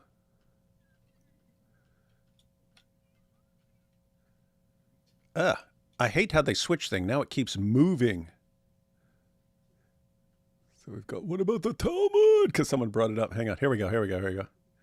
Sam R.I. says, read their Talmud, lol. Sam R.I. We're actually going to pause. We're going to pause so you can educate us. We're actually going to interact with you right now, Sam R.I. What were you going to ask, AP? Have you ever read the Talmud, Mr. What's your name? Who's your name? Sam R.I. You have a question. Have you read the Talmud? Tell us the extent of your knowledge on the Talmud. And I'm willing. Read the Talmud? Yeah. So 1, have you ever read the Talmud? 2, does your knowledge of the Talmud actually just amount to, I saw some memes by Nick Fuentes? But we're going to pause. We're going to pause and give you this opportunity. Actually, follow-up question. And just answer both of them at the same time. Have you ever read the Talmud? How long did it take you to read it? Yeah, we'd like to know the answer to those questions. Because you're saying read the Talmud, and you obviously are an expert on this. Oh, he says, yes, I have. Oh, you have? How long did it take you? Yeah, Sam says he's read the Talmud. This is interesting. Look, right here. Yes, I have. How long did it take you to read the Talmud?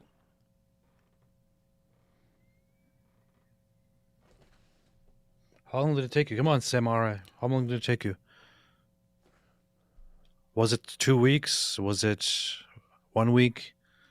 5 days? Yeah, look, here's his explanation. He says, I have Jewish ancestors. Yeah, Sam, so do I. That doesn't mean I've read the Talmud. The fact that you think having Jewish ancestors is evidence that you've read the Talmud is borderline insane. And insanely stupid. And I have to say, now I'm starting to think that you're a complete liar and an evil little scumbag troll, Nick Fuentes. Oh, he says 9 years. 9 years. Okay. Wow, wonderful. So you've actually spent 9 years reading the Talmud. Interesting. And why? Because you have Jewish ancestors. So tell us about the Talmud. Tell us about the Talmud, Sam R.I. AP. What do you think is the probability? Say percent-wise, that this guy's telling the truth. I would give it a 5% chance that he's telling the truth. Wait. Hang on. No, hang on. Here he says, I have read the Talmud. Hang on. And where's the comment before that? This is awesome stuff. Where is it?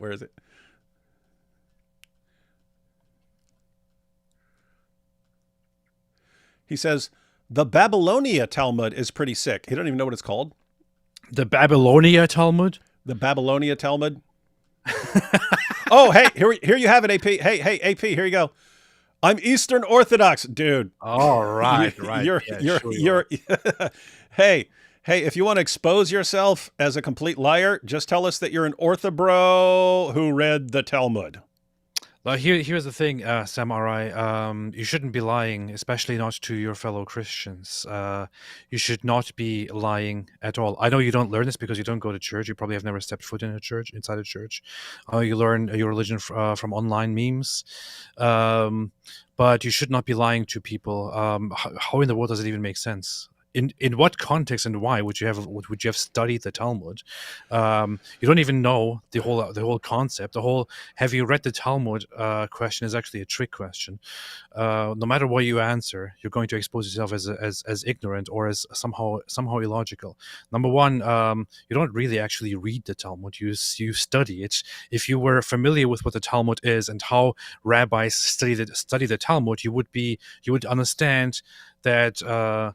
That the Talmud is not something that you just simply read through. It is something that you study. You usually don't go from beginning to end. You go from section to section. It's a library. You study it. Yes, it is usually completed by devoted rabbis, by devoted people who want to commit to becoming a rabbi, who want to commit to becoming a scholar in several years. I think 7 years. Why would you read it? Why would you study it? And then give your reasoning as I have Jewish ancestors. I would understand it if you said, I was a devout Jew, so I studied the Talmud. what in the world does having a Jewish ancestors have to do with any of this? And how in the world did you become an Orthodox Christian at that point? And why are you lying to people? Yeah, so Sam R.I., tell us why you decided to spend 9 years studying the Talmud. You said, oh, but I had Jewish ancestors. Yeah, tons of Jews have Jewish ancestors. In fact, most Jews have Jewish ancestors. Most Jews do not have not read the Talmud. So tell us why you decided to spend 9 years, considering you're an Orthodox Christian.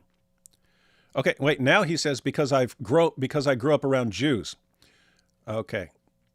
Where'd that go?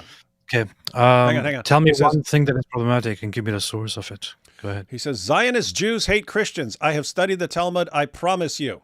Wait, so he studied it? Oh yeah, now you studied it. Okay. So Zionist Jews hate Christians. It's funny how you words. Which Zionist Jews? Sam, there are a bunch of Zionist Jews. There are a bunch of Zionist Jews in every live stream we do. And they love us. And they love us, and they love us, and we're Christians. So where are you getting this information from? Dude, you're sounding exactly like someone who lives in an ortho bro echo chamber that spends every waking moment whining about Jews and making things up and lying and never actually knowing anything. So that's what you sound like. Number hey, here you go. 5,000 Here you go. Here you go. Hey, AP. Samurai says, I wanted to learn more about Judaism and found out how sick it is. So he spent 9 years. He spent 9 years, everyone. He spent 9 years studying the Talmud to make sure he knew it all, even though he still doesn't even know what the actual titles are and so on. But somehow he spent 9 years just to learn more about Judaism because of his Jewish ancestors. And then, after spending 9 years, he found out how sick it is. He found out how sick it is. Let's get it straight. He's an Eastern Orthodox Christian. He says that especially the Babylonia Talmud is bad. And he actually read the whole Talmud in 9 years because he has Jewish ancestry and he lived among Jews. And the one thing that he also wants to tell us is that specifically Zionist Jews hate Christians. Dude, anyone with a little bit of knowledge of the topic knows at this point that you're a complete liar and a lunatic. So get out of here, man. Hey, let's do a quick poll right here, and guys, this will decide whether I should just ban this guy for lying or not. I will put it to the people. The fact that you just refer to these people as the fact that you make a distinction here and say Zionist Jews, it just shows that you learned all of this within the last 2 years from online memes. Yeah, why were you doing this when it wasn't popular? It just became popular to but the Talmud, when the Talmud. Why were you light years ahead of time? That you were like, oh, this is going to be very important 5 years from now, so let me start studying. So here's a poll, guys. Is Orthobro Sam R.I. lying about studying the entire Talmud? Don't refer to him as an Orthobro, man. He's probably not even Orthodox. He said he's Orthodox, man, and we know he's telling the truth. I don't believe it. I don't believe for a second that he's actually Orthodox. Well, what are you just going to accuse the man of lying, man? You can't be a... Think you're dealing with a liar? You can't be a liar and an Orthodox Christian.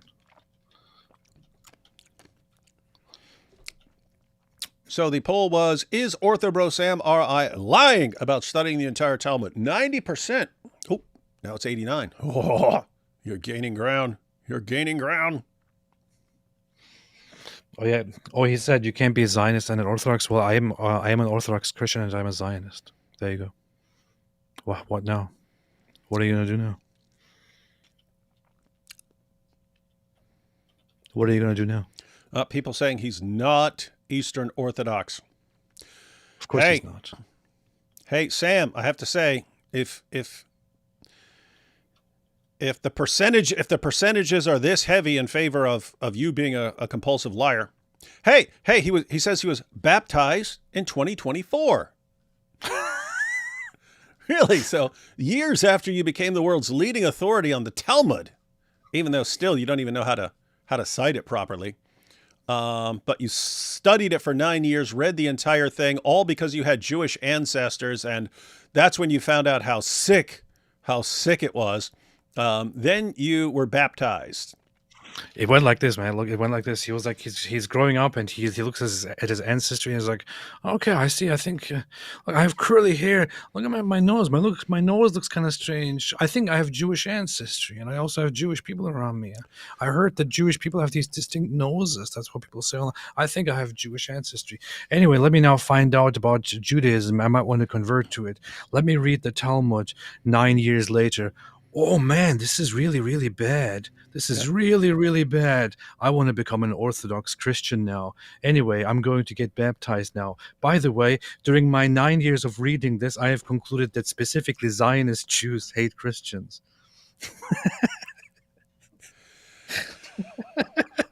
Hey, Sam R.I., would you like to join us live so we can quiz you on your knowledge of the Talmud?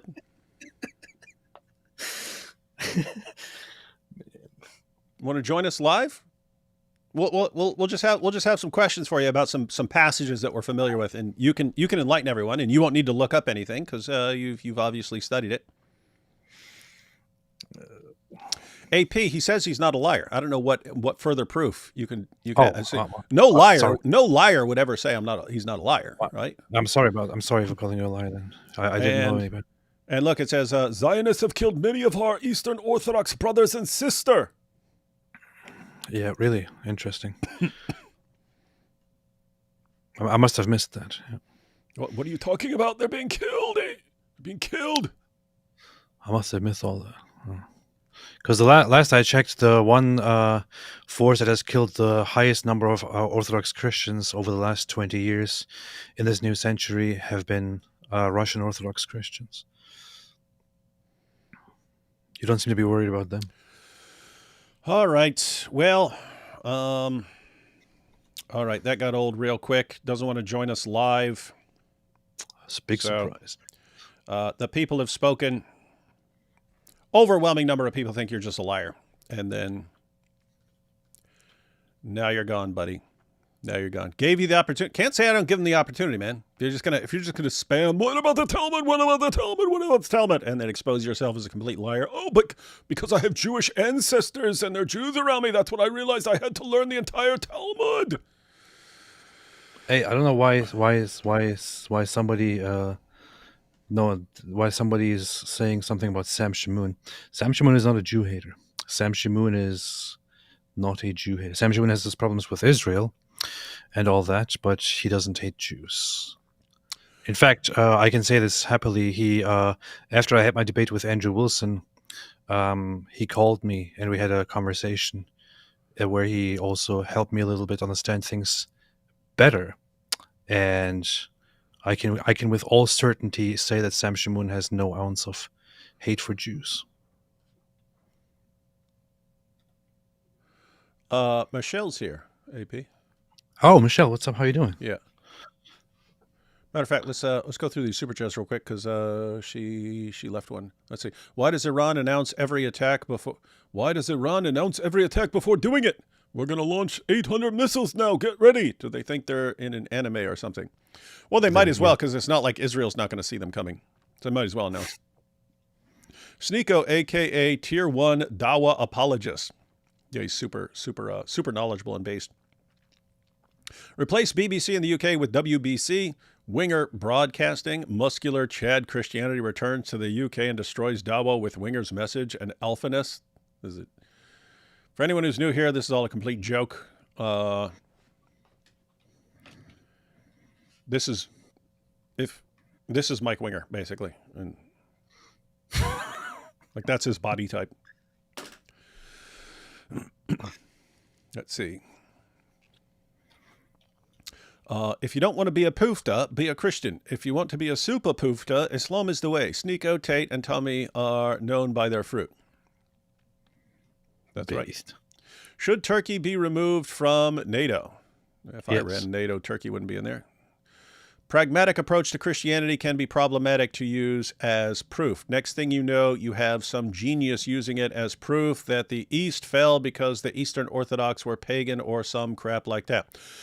That would be a problem to use it as a proof. What it's helpful to use it as is a response to what the new atheists were saying for years, which is if you just get rid of religion, then science and reason will flourish as soon as you get rid of religion.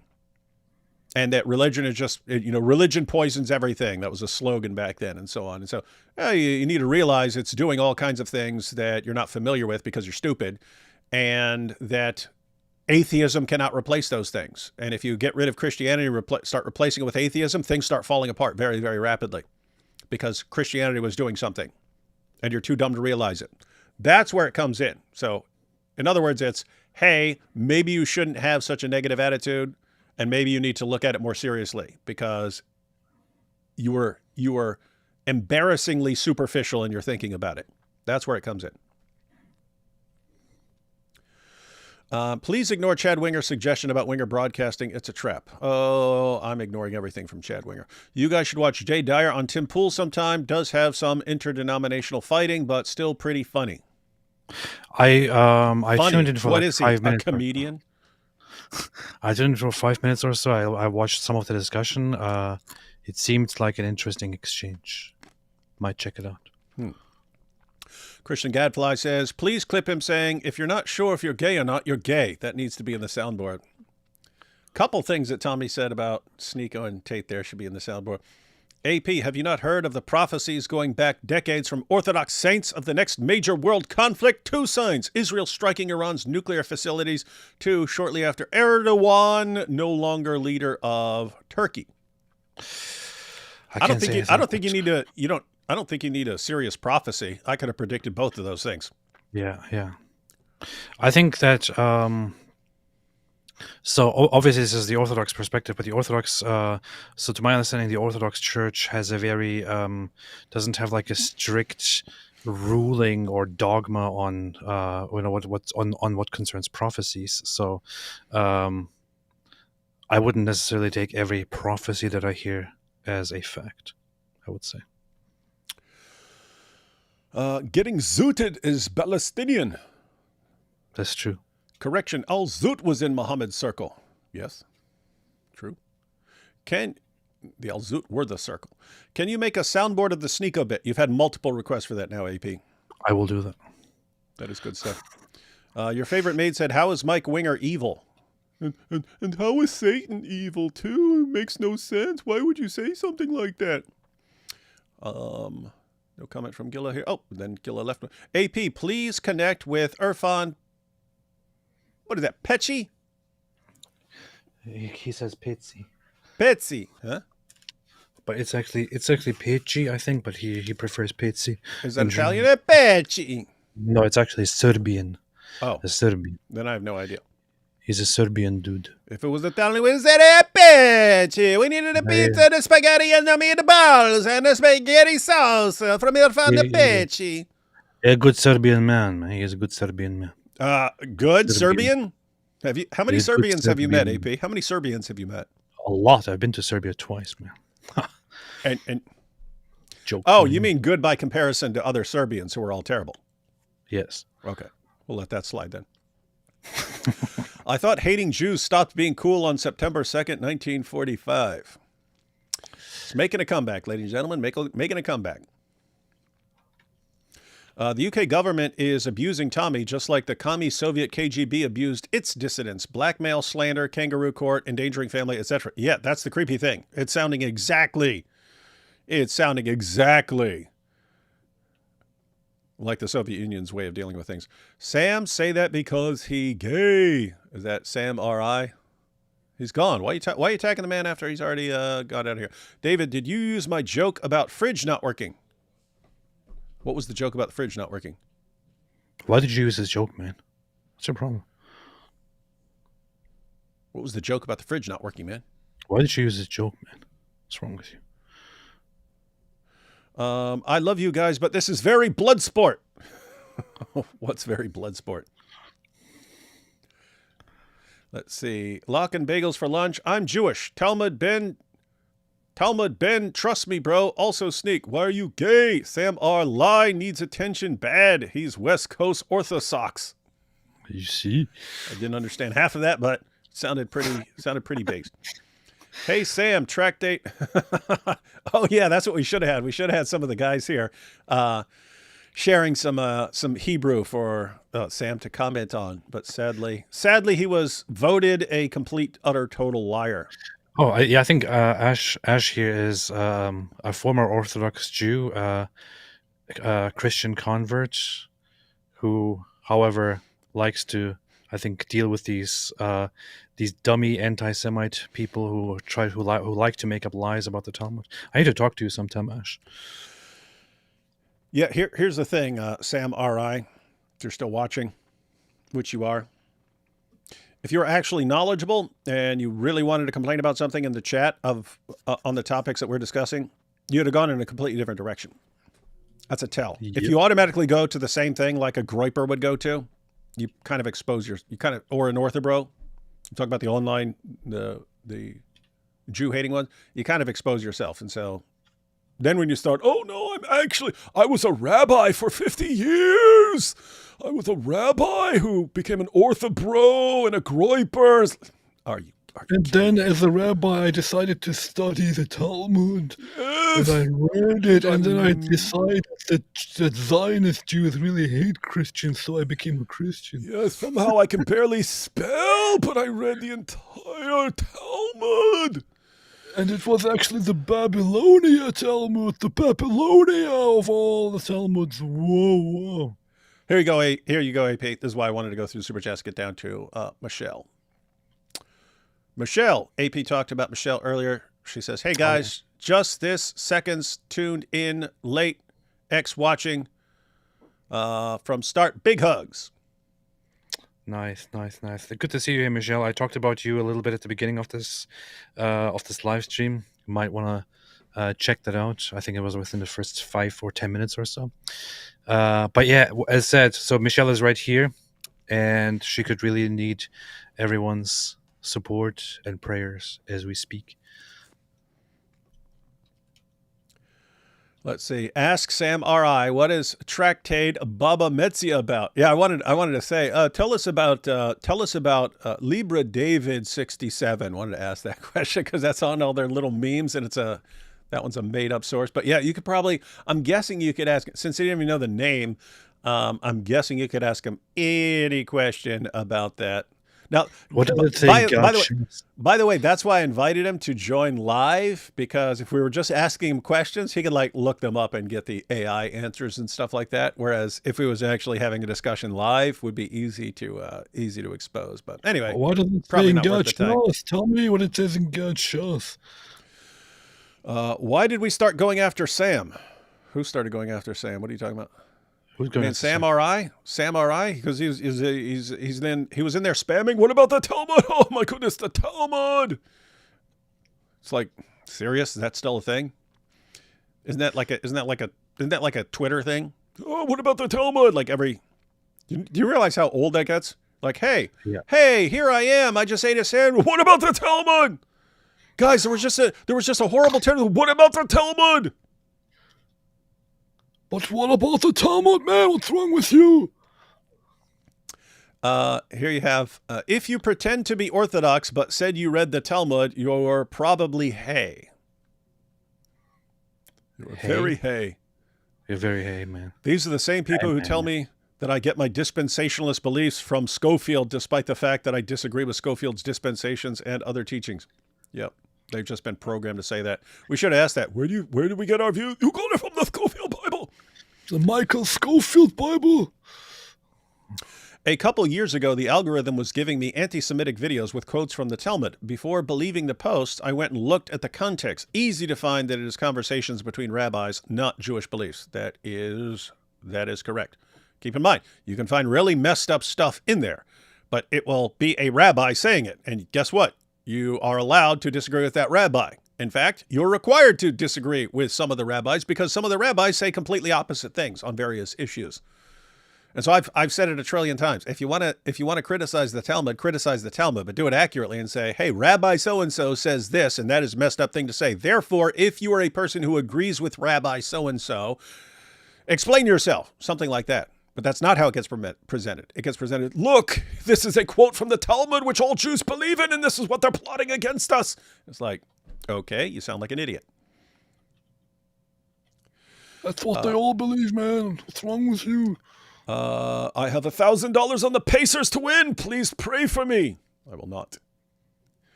AP, I put you in my prayers lately. Hope your journey and faith is going well. D Wood, I looked into your story. You're mad dope. Are you calling me a dope? How dare you? You and AP consistency is inspiring. Yes. Thank you so much. I appreciate that, Sean. Very much appreciate it. That's what we do. We inspire. I have not read the Talmud, but I have read the books of Al-Zut, you see. Yes. My wife wrote note saying not working, goodbye, joke. My wife wrote note saying not working, goodbye, joke.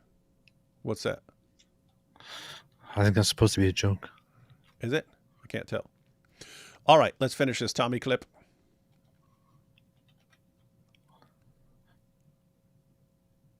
Where'd it go? Was it not letting me? Oh, it's already on there. I was trying to find it, and it's literally on the screen in front of my face. I was like, why is it not letting me select this?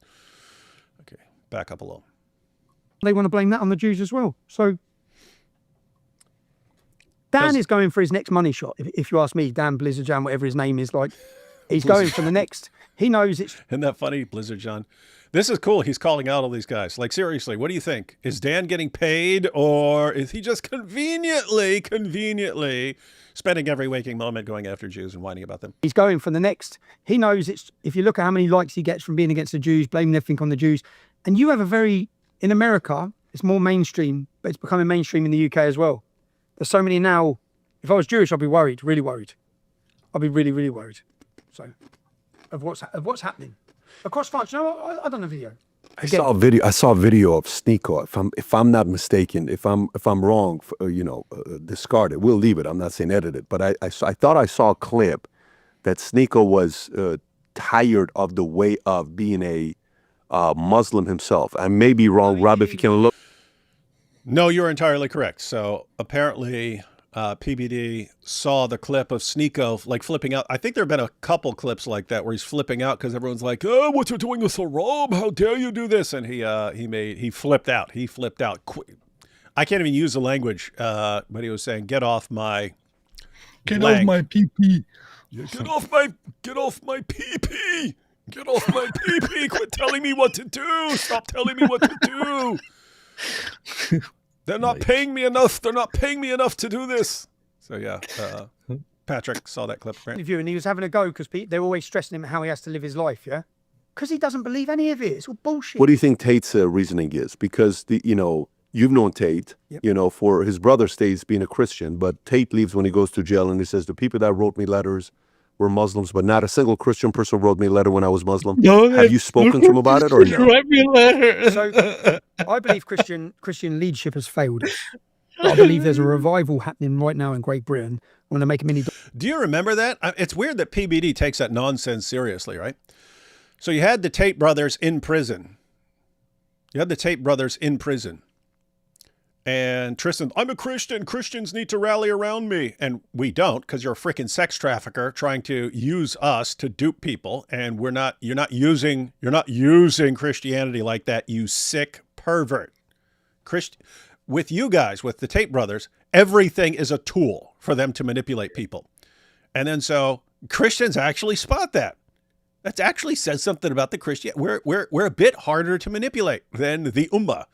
Because Christians didn't fall for it. They come to, oh, but Muslims were writing me left and right. Muslims were writing me every... Yeah, because they'll fall for it. Oh, if we could just get this sex trafficker on our side, this will save the Ummah. Oh, he says he's looking into these things.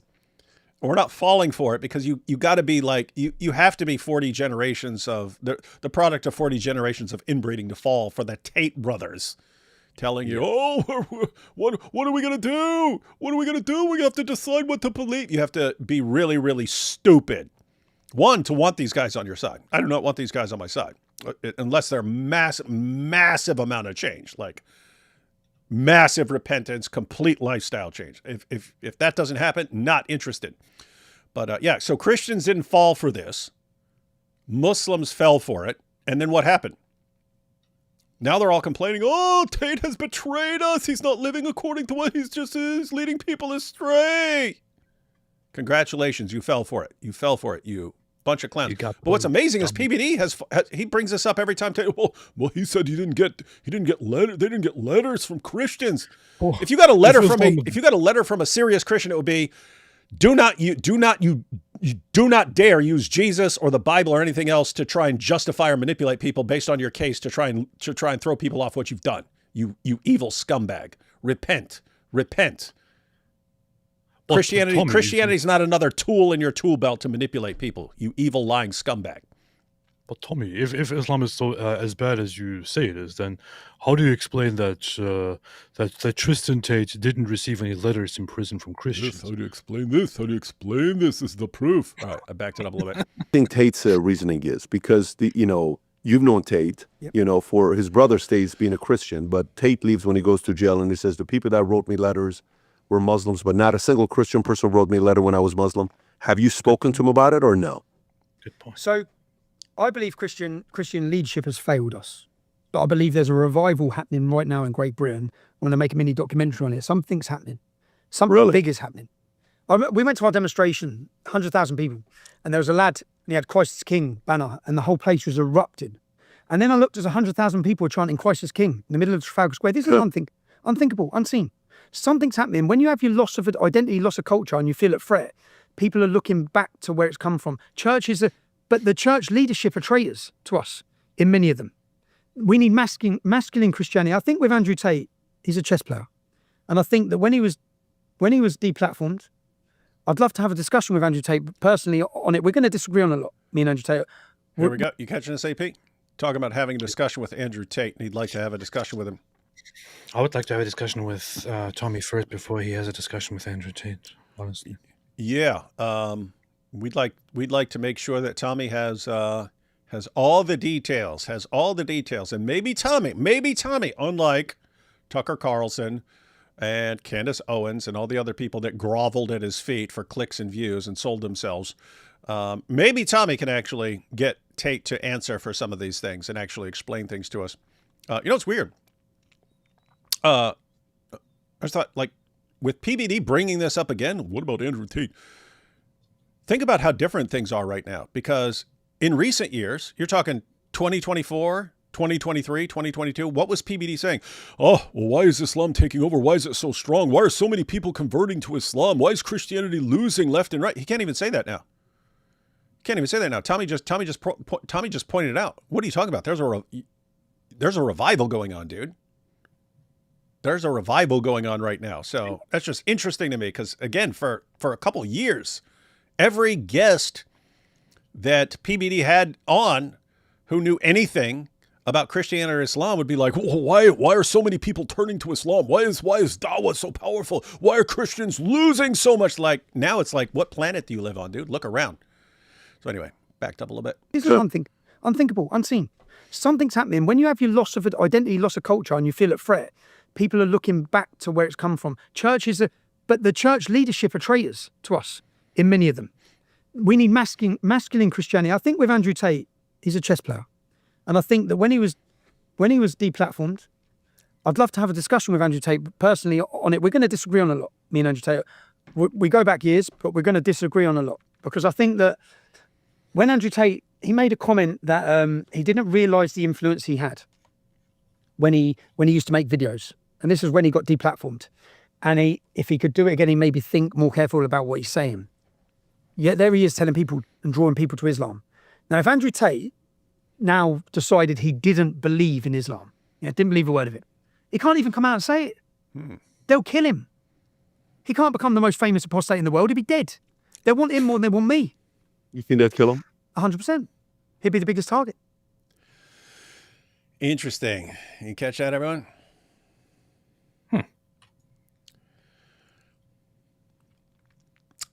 So, Tommy's pointing out he'd like to have a discussion with Andrew Tate, but pointing out, hey, you get these guys, it becomes trendy because Saudi Arabia, Qatar are putting endless trunks of money into Dawah trying to buy influencers, and then you say, I would like to buy into this. I'd like a little of that Qatari money. That's a good source of income. And then you jump on board with that stuff. You don't realize this isn't something you can just walk away from later on. Same thing with Sneako. Like, what does this dude do? Same thing with Lily J. What do any of them do? You decide later on, you know what? I don't believe this nonsense.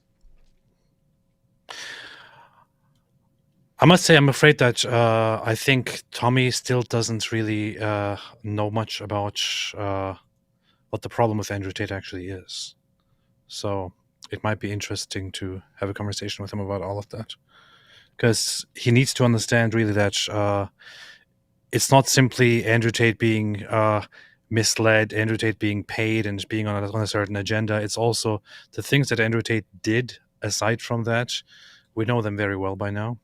He's a pervert. He's a violent rapist. He's a sex trafficker.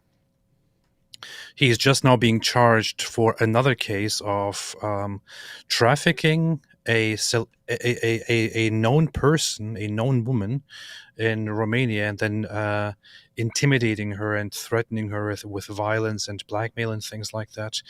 He now has multiple cases, multiple charges of rape and human trafficking, including trafficking minors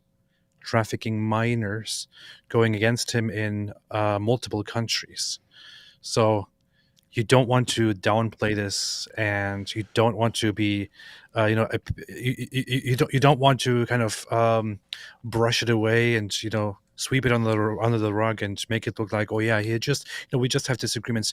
It's more than that. And he's not being set up. He actually did do, and we know very well that he actually did do horrible, horrible things for which I hope he spends a life in prison. Yeah, I'll say again, if this stuff is if there's anything that he is innocent of, I hope that he is found not guilty of those things that he did not do. I think it's borderline impossible that he didn't do a bunch of this stuff because, again, he did it for years. Then he made an entire course of how he did it, and then would actually be doing it, like using the lover boy method on girls and showing the guys on his platform how he's doing it to educate them on how they can do the same thing. And then eventually gets charged with it because he's acknowledged that he was doing it the entire time. And then a bunch of women come forward and say he was doing it and so on. So anyway, he has charges in Romania, charges in the UK, charges in the US. And the most recent US victim said she doesn't even think that he can get aroused without being abusive to women. Like he can't do it. He has to be horribly abusing women in order to even get aroused. It makes him feel strong. This is your guy. Because I think that's pathetic. I think you're a pathetic loser if you can't even. I can't get a boner unless I'm beating the crap out of a woman. Okay, you're a pathetic freaking loser, man. How are you some alpha male? Anyway. All right, let's take these last couple super chats and people explain the joke in the chat. My wife wrote a note saying not working, goodbye joke. So a guy finds a note on the refrigerator and it's from his wife and says, this isn't working, goodbye. And he opens the refrigerator and says, what are you talking about? It's working fine. Okay, yeah, now I get it. That's good. That's good. Who, if anyone, is your favorite Islamic apologist? Lily J. Yeah, I like all of the main cast because they're all destroying Islam for us, right? Yeah, you can win some converts, but you're basically making more ex-Muslims. Lily J is making ex-Muslims when those people convert, because it's shown like what, around 70% of people who convert to Islam leave it within a few years. And so I gotta love Muhammad Hijab and Ali Dawah, and they are the ultimate tag team. Sheikh Uthman. So we got Muhammad Hijab. He's got his scandal this year with the hotel wife scandal and blackmailing a sheikh to lie, and then the photoshopping a screenshot and making an AI generated fake confession to discredit his victim. And he's been doing this stuff for, years and so on. So you got him, and that's the same hijab who says, "Oh, did you know that according to the Quran, if you just go with the Quran alone, you will see that you can have sex with a 5-year-old." You've got that. You've got him saying that Western women who criticize Islam are basically longing for a strong jihadis to come along and take them as war booty and so on. Sending us messages about golden showers and so on. But keep in mind, in addition to all this, he's the guy who destroyed the perfect preservation myth by forcing Yasser Qadi to acknowledge the reality and so on. So you got him, you got Ali Dawa. If my daughter got her first period at the age of 9 years old, I would tell her, you are ready to be married. So you got Ali Dawa, and then him openly, publicly telling ex-Muslims that he looks forward to the day when they'll all be executed, and he's going to sit there eating popcorn, watching them and so on. And then his great Dawa argument is, oh, but look at this shape. See the triangle, not a square in there. And you see this? And then just gets crushed. So you got to love Ali Dawa. Sheikh Uthman, a.k.a. Sheikh Ibn Footnote, a.k.a. Sheikh Ibn Ketchup, a.k.a. Sheikh Ibn Smollett, a.k.a. Sheikh Ibn Zina, the guy who faked a hate crime against himself and then blames us. Squirts fake blood on himself and says that he got attacked, then just kept going with the lie. Oh, yes, the guy, he's been sentenced to prison, but he converted to Islam. Alhamdulillah. And it's all made up. He's just a compulsive liar. Then he got exposed for banging his friend's wife. So he committed adultery. The friend sent his wife to Sheikh Uthman for marital counseling, and Sheikh Uthman just had sex with her. She was still married. And then he married her. She was married to 2 guys. None of that's a problem. And then his one of his other wives actually filed a restraining order because he's abusive and was choking her. He was doing Andrew Tate's stuff where he has to be abusing her and choking her and stuff like that during sex. She had to file a restraining order against him and so on. And so that's the stuff. That's the stuff that's been going on in the Dawa community. And then after all that, you get Sneako and Andrew Tate and Lily J. But they just have an all-star lineup for helping us destroy Islam. And so I love their entire starting lineup right now. It's awesome stuff. Judas, I scare not, says, I tried reading the Talmud. After 45 minutes, my Kindle said I had only achieved 1%. Then I looked how long it was and decided to watch Dukes of Hazzard reruns. Just the good old boys. Never meaning no harm. D. Wood, since you are learning about based Irfan Bechi, he often uses a warning clip in streams. Achtung! Gehirnzellen! Jihad! To warn his audience. That means warning brain cell jihad. Yeah. It's pretty good. Let's see. I came to hate the Talmud after reading it once. Sanhedrin 19a, I think. Not because the content was horrible, but because how annoying it was to read. Now, if you say that, I would agree with you. That is some rough stuff to read. I cannot figure out what's going on in a lot of these passages and so on. Well, there is one aspect of it which is actually kind of a joke as well, which is that much of the Talmud consists of what you would describe as hair splitting, which is a topic is mentioned, and then you have rabbis basically have a whole long discussion about what seems to be a completely irrelevant detail about a word that is mentioned in something that somebody said 200 years ago, and how this connects to something in the Bible and so on. It's like, why are we doing this? But that's a lot of what the Talmud does. So if you want to criticize it for that, I get it. But if you want to come and say it's a very bad, I read it, and it's a Christian bad, then get out of here, man. We have a follow-up We have a follow-up here. So he said, I came to hate the Talmud after reading it once, not because the content was horrible, but because how annoying it was to read. And then we have the follow-up. I spilled hot coffee on my leg. This must be the work of the Jews, because I said the Talmud was annoying to read. Yes, and now you know the power. Now you know the power of the Talmud. And what do we have here? Doesn't Ali Dawa sound like Tommy Robinson with crushed testicles? Yeah, isn't it, bro? Yeah, they do. They do have a. They both. They both with it. Yeah. So it's two different things, right? He's going, yeah, we're going to the street, yeah, we're going to the street, yeah. And Ali Dawa, you want to see, yeah, you want to see, well, yeah, little girl, yeah.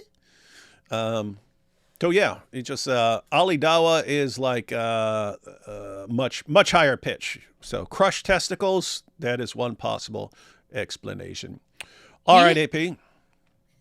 This is a good time to close out. Hope everyone learned a bit about what Tommy has gone through and what he is up against in the UK, and what not just Tommy Robinson, but what everyone else in the UK is. You have people who actually want to save their civilization, and Tommy has just shown you what you are up against. And not only are you up against the entire British government and the BBC and all the other publications and so on, not only are you against all these organizations who are completely evil and corrupt and are willing to do anything to destroy the lives of anyone who is out of line. In addition to all that, you have simultaneously nations like Qatar and Saudi Arabia putting billions of dollars into funding the conversions of people, paying off popular influencers to dupe your kids into converting to the ideology. That's what you're up against. That's what you're up against right now, people of Great Britain. Sucks to be you, but you better figure something out. And I suggest you have Tommy's back, because he's one of the few who are willing to really stand against all of that. And I suggest you heed his warning about the significance of Christianity in Great Britain right now. Any last thoughts on this, AP, or anything? Any idea what we'll be covering tomorrow? Well, I think Tommy Robinson said very much everything that needs to be said right there. What will we be covering tomorrow? I think we might be looking at that debate between Jack Awesome Yields Jew. and Jack Yields and Dan Bilzern and the Awesome Jew. Might do that. We'll see. That would be very, very based. You might have to skim that and see what they're talking about and make sure it's all YouTube friendly. I guess it's okay if we're not the ones saying it, if we're like examining it. Like even if in other words, even if Jake Shields because I don't know what they said, but even if one of them is saying messed up stuff, I guess it wouldn't be us saying it, and therefore we wouldn't be the problem. Anyway, but I guess we'll see. Yeah, I guess because we watched a bunch of Piers Morgan shows where people were saying all sorts of messed up stuff. So yeah, I think we'll be good. Would be good. All right, everyone. All right, and I, Giant DOC, pointed out that.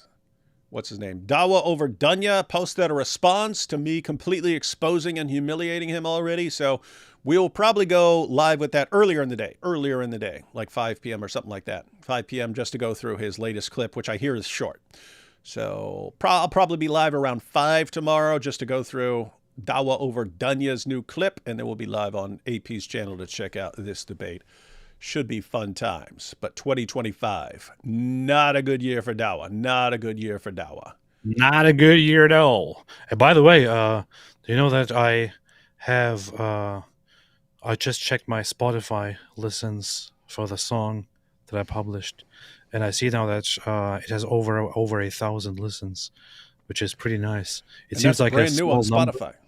Yeah, it seems like a small number for after having YouTube channels and all that, but just for a song on Spotify, it's kind of nice, man. Especially when it's new.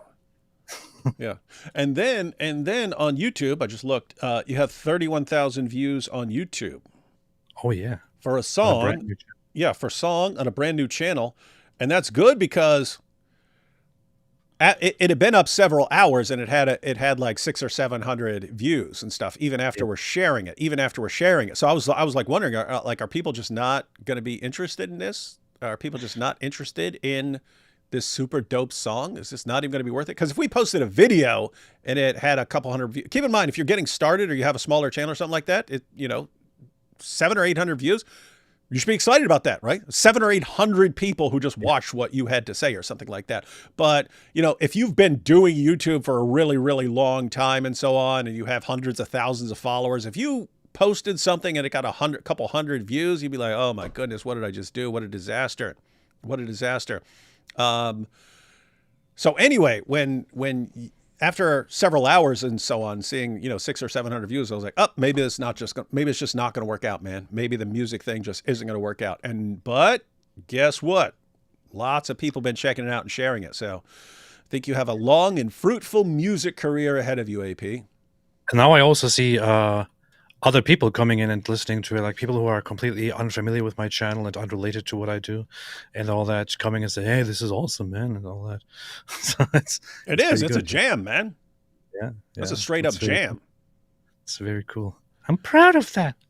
These are cool. And guys, I told you already, AP actually has a ton of songs. He has enough songs for an album right now. He's going to be releasing them periodically to spread them out. I just feel very shy about publishing my music. Mm-hmm. But cool stuff coming out. And Ash here has a challenge for you. It says, AP email on channel description. Let's Talmud, bro. Let's do it. Let's Talmud and let's Mubahala. Do you even Talmud, bro?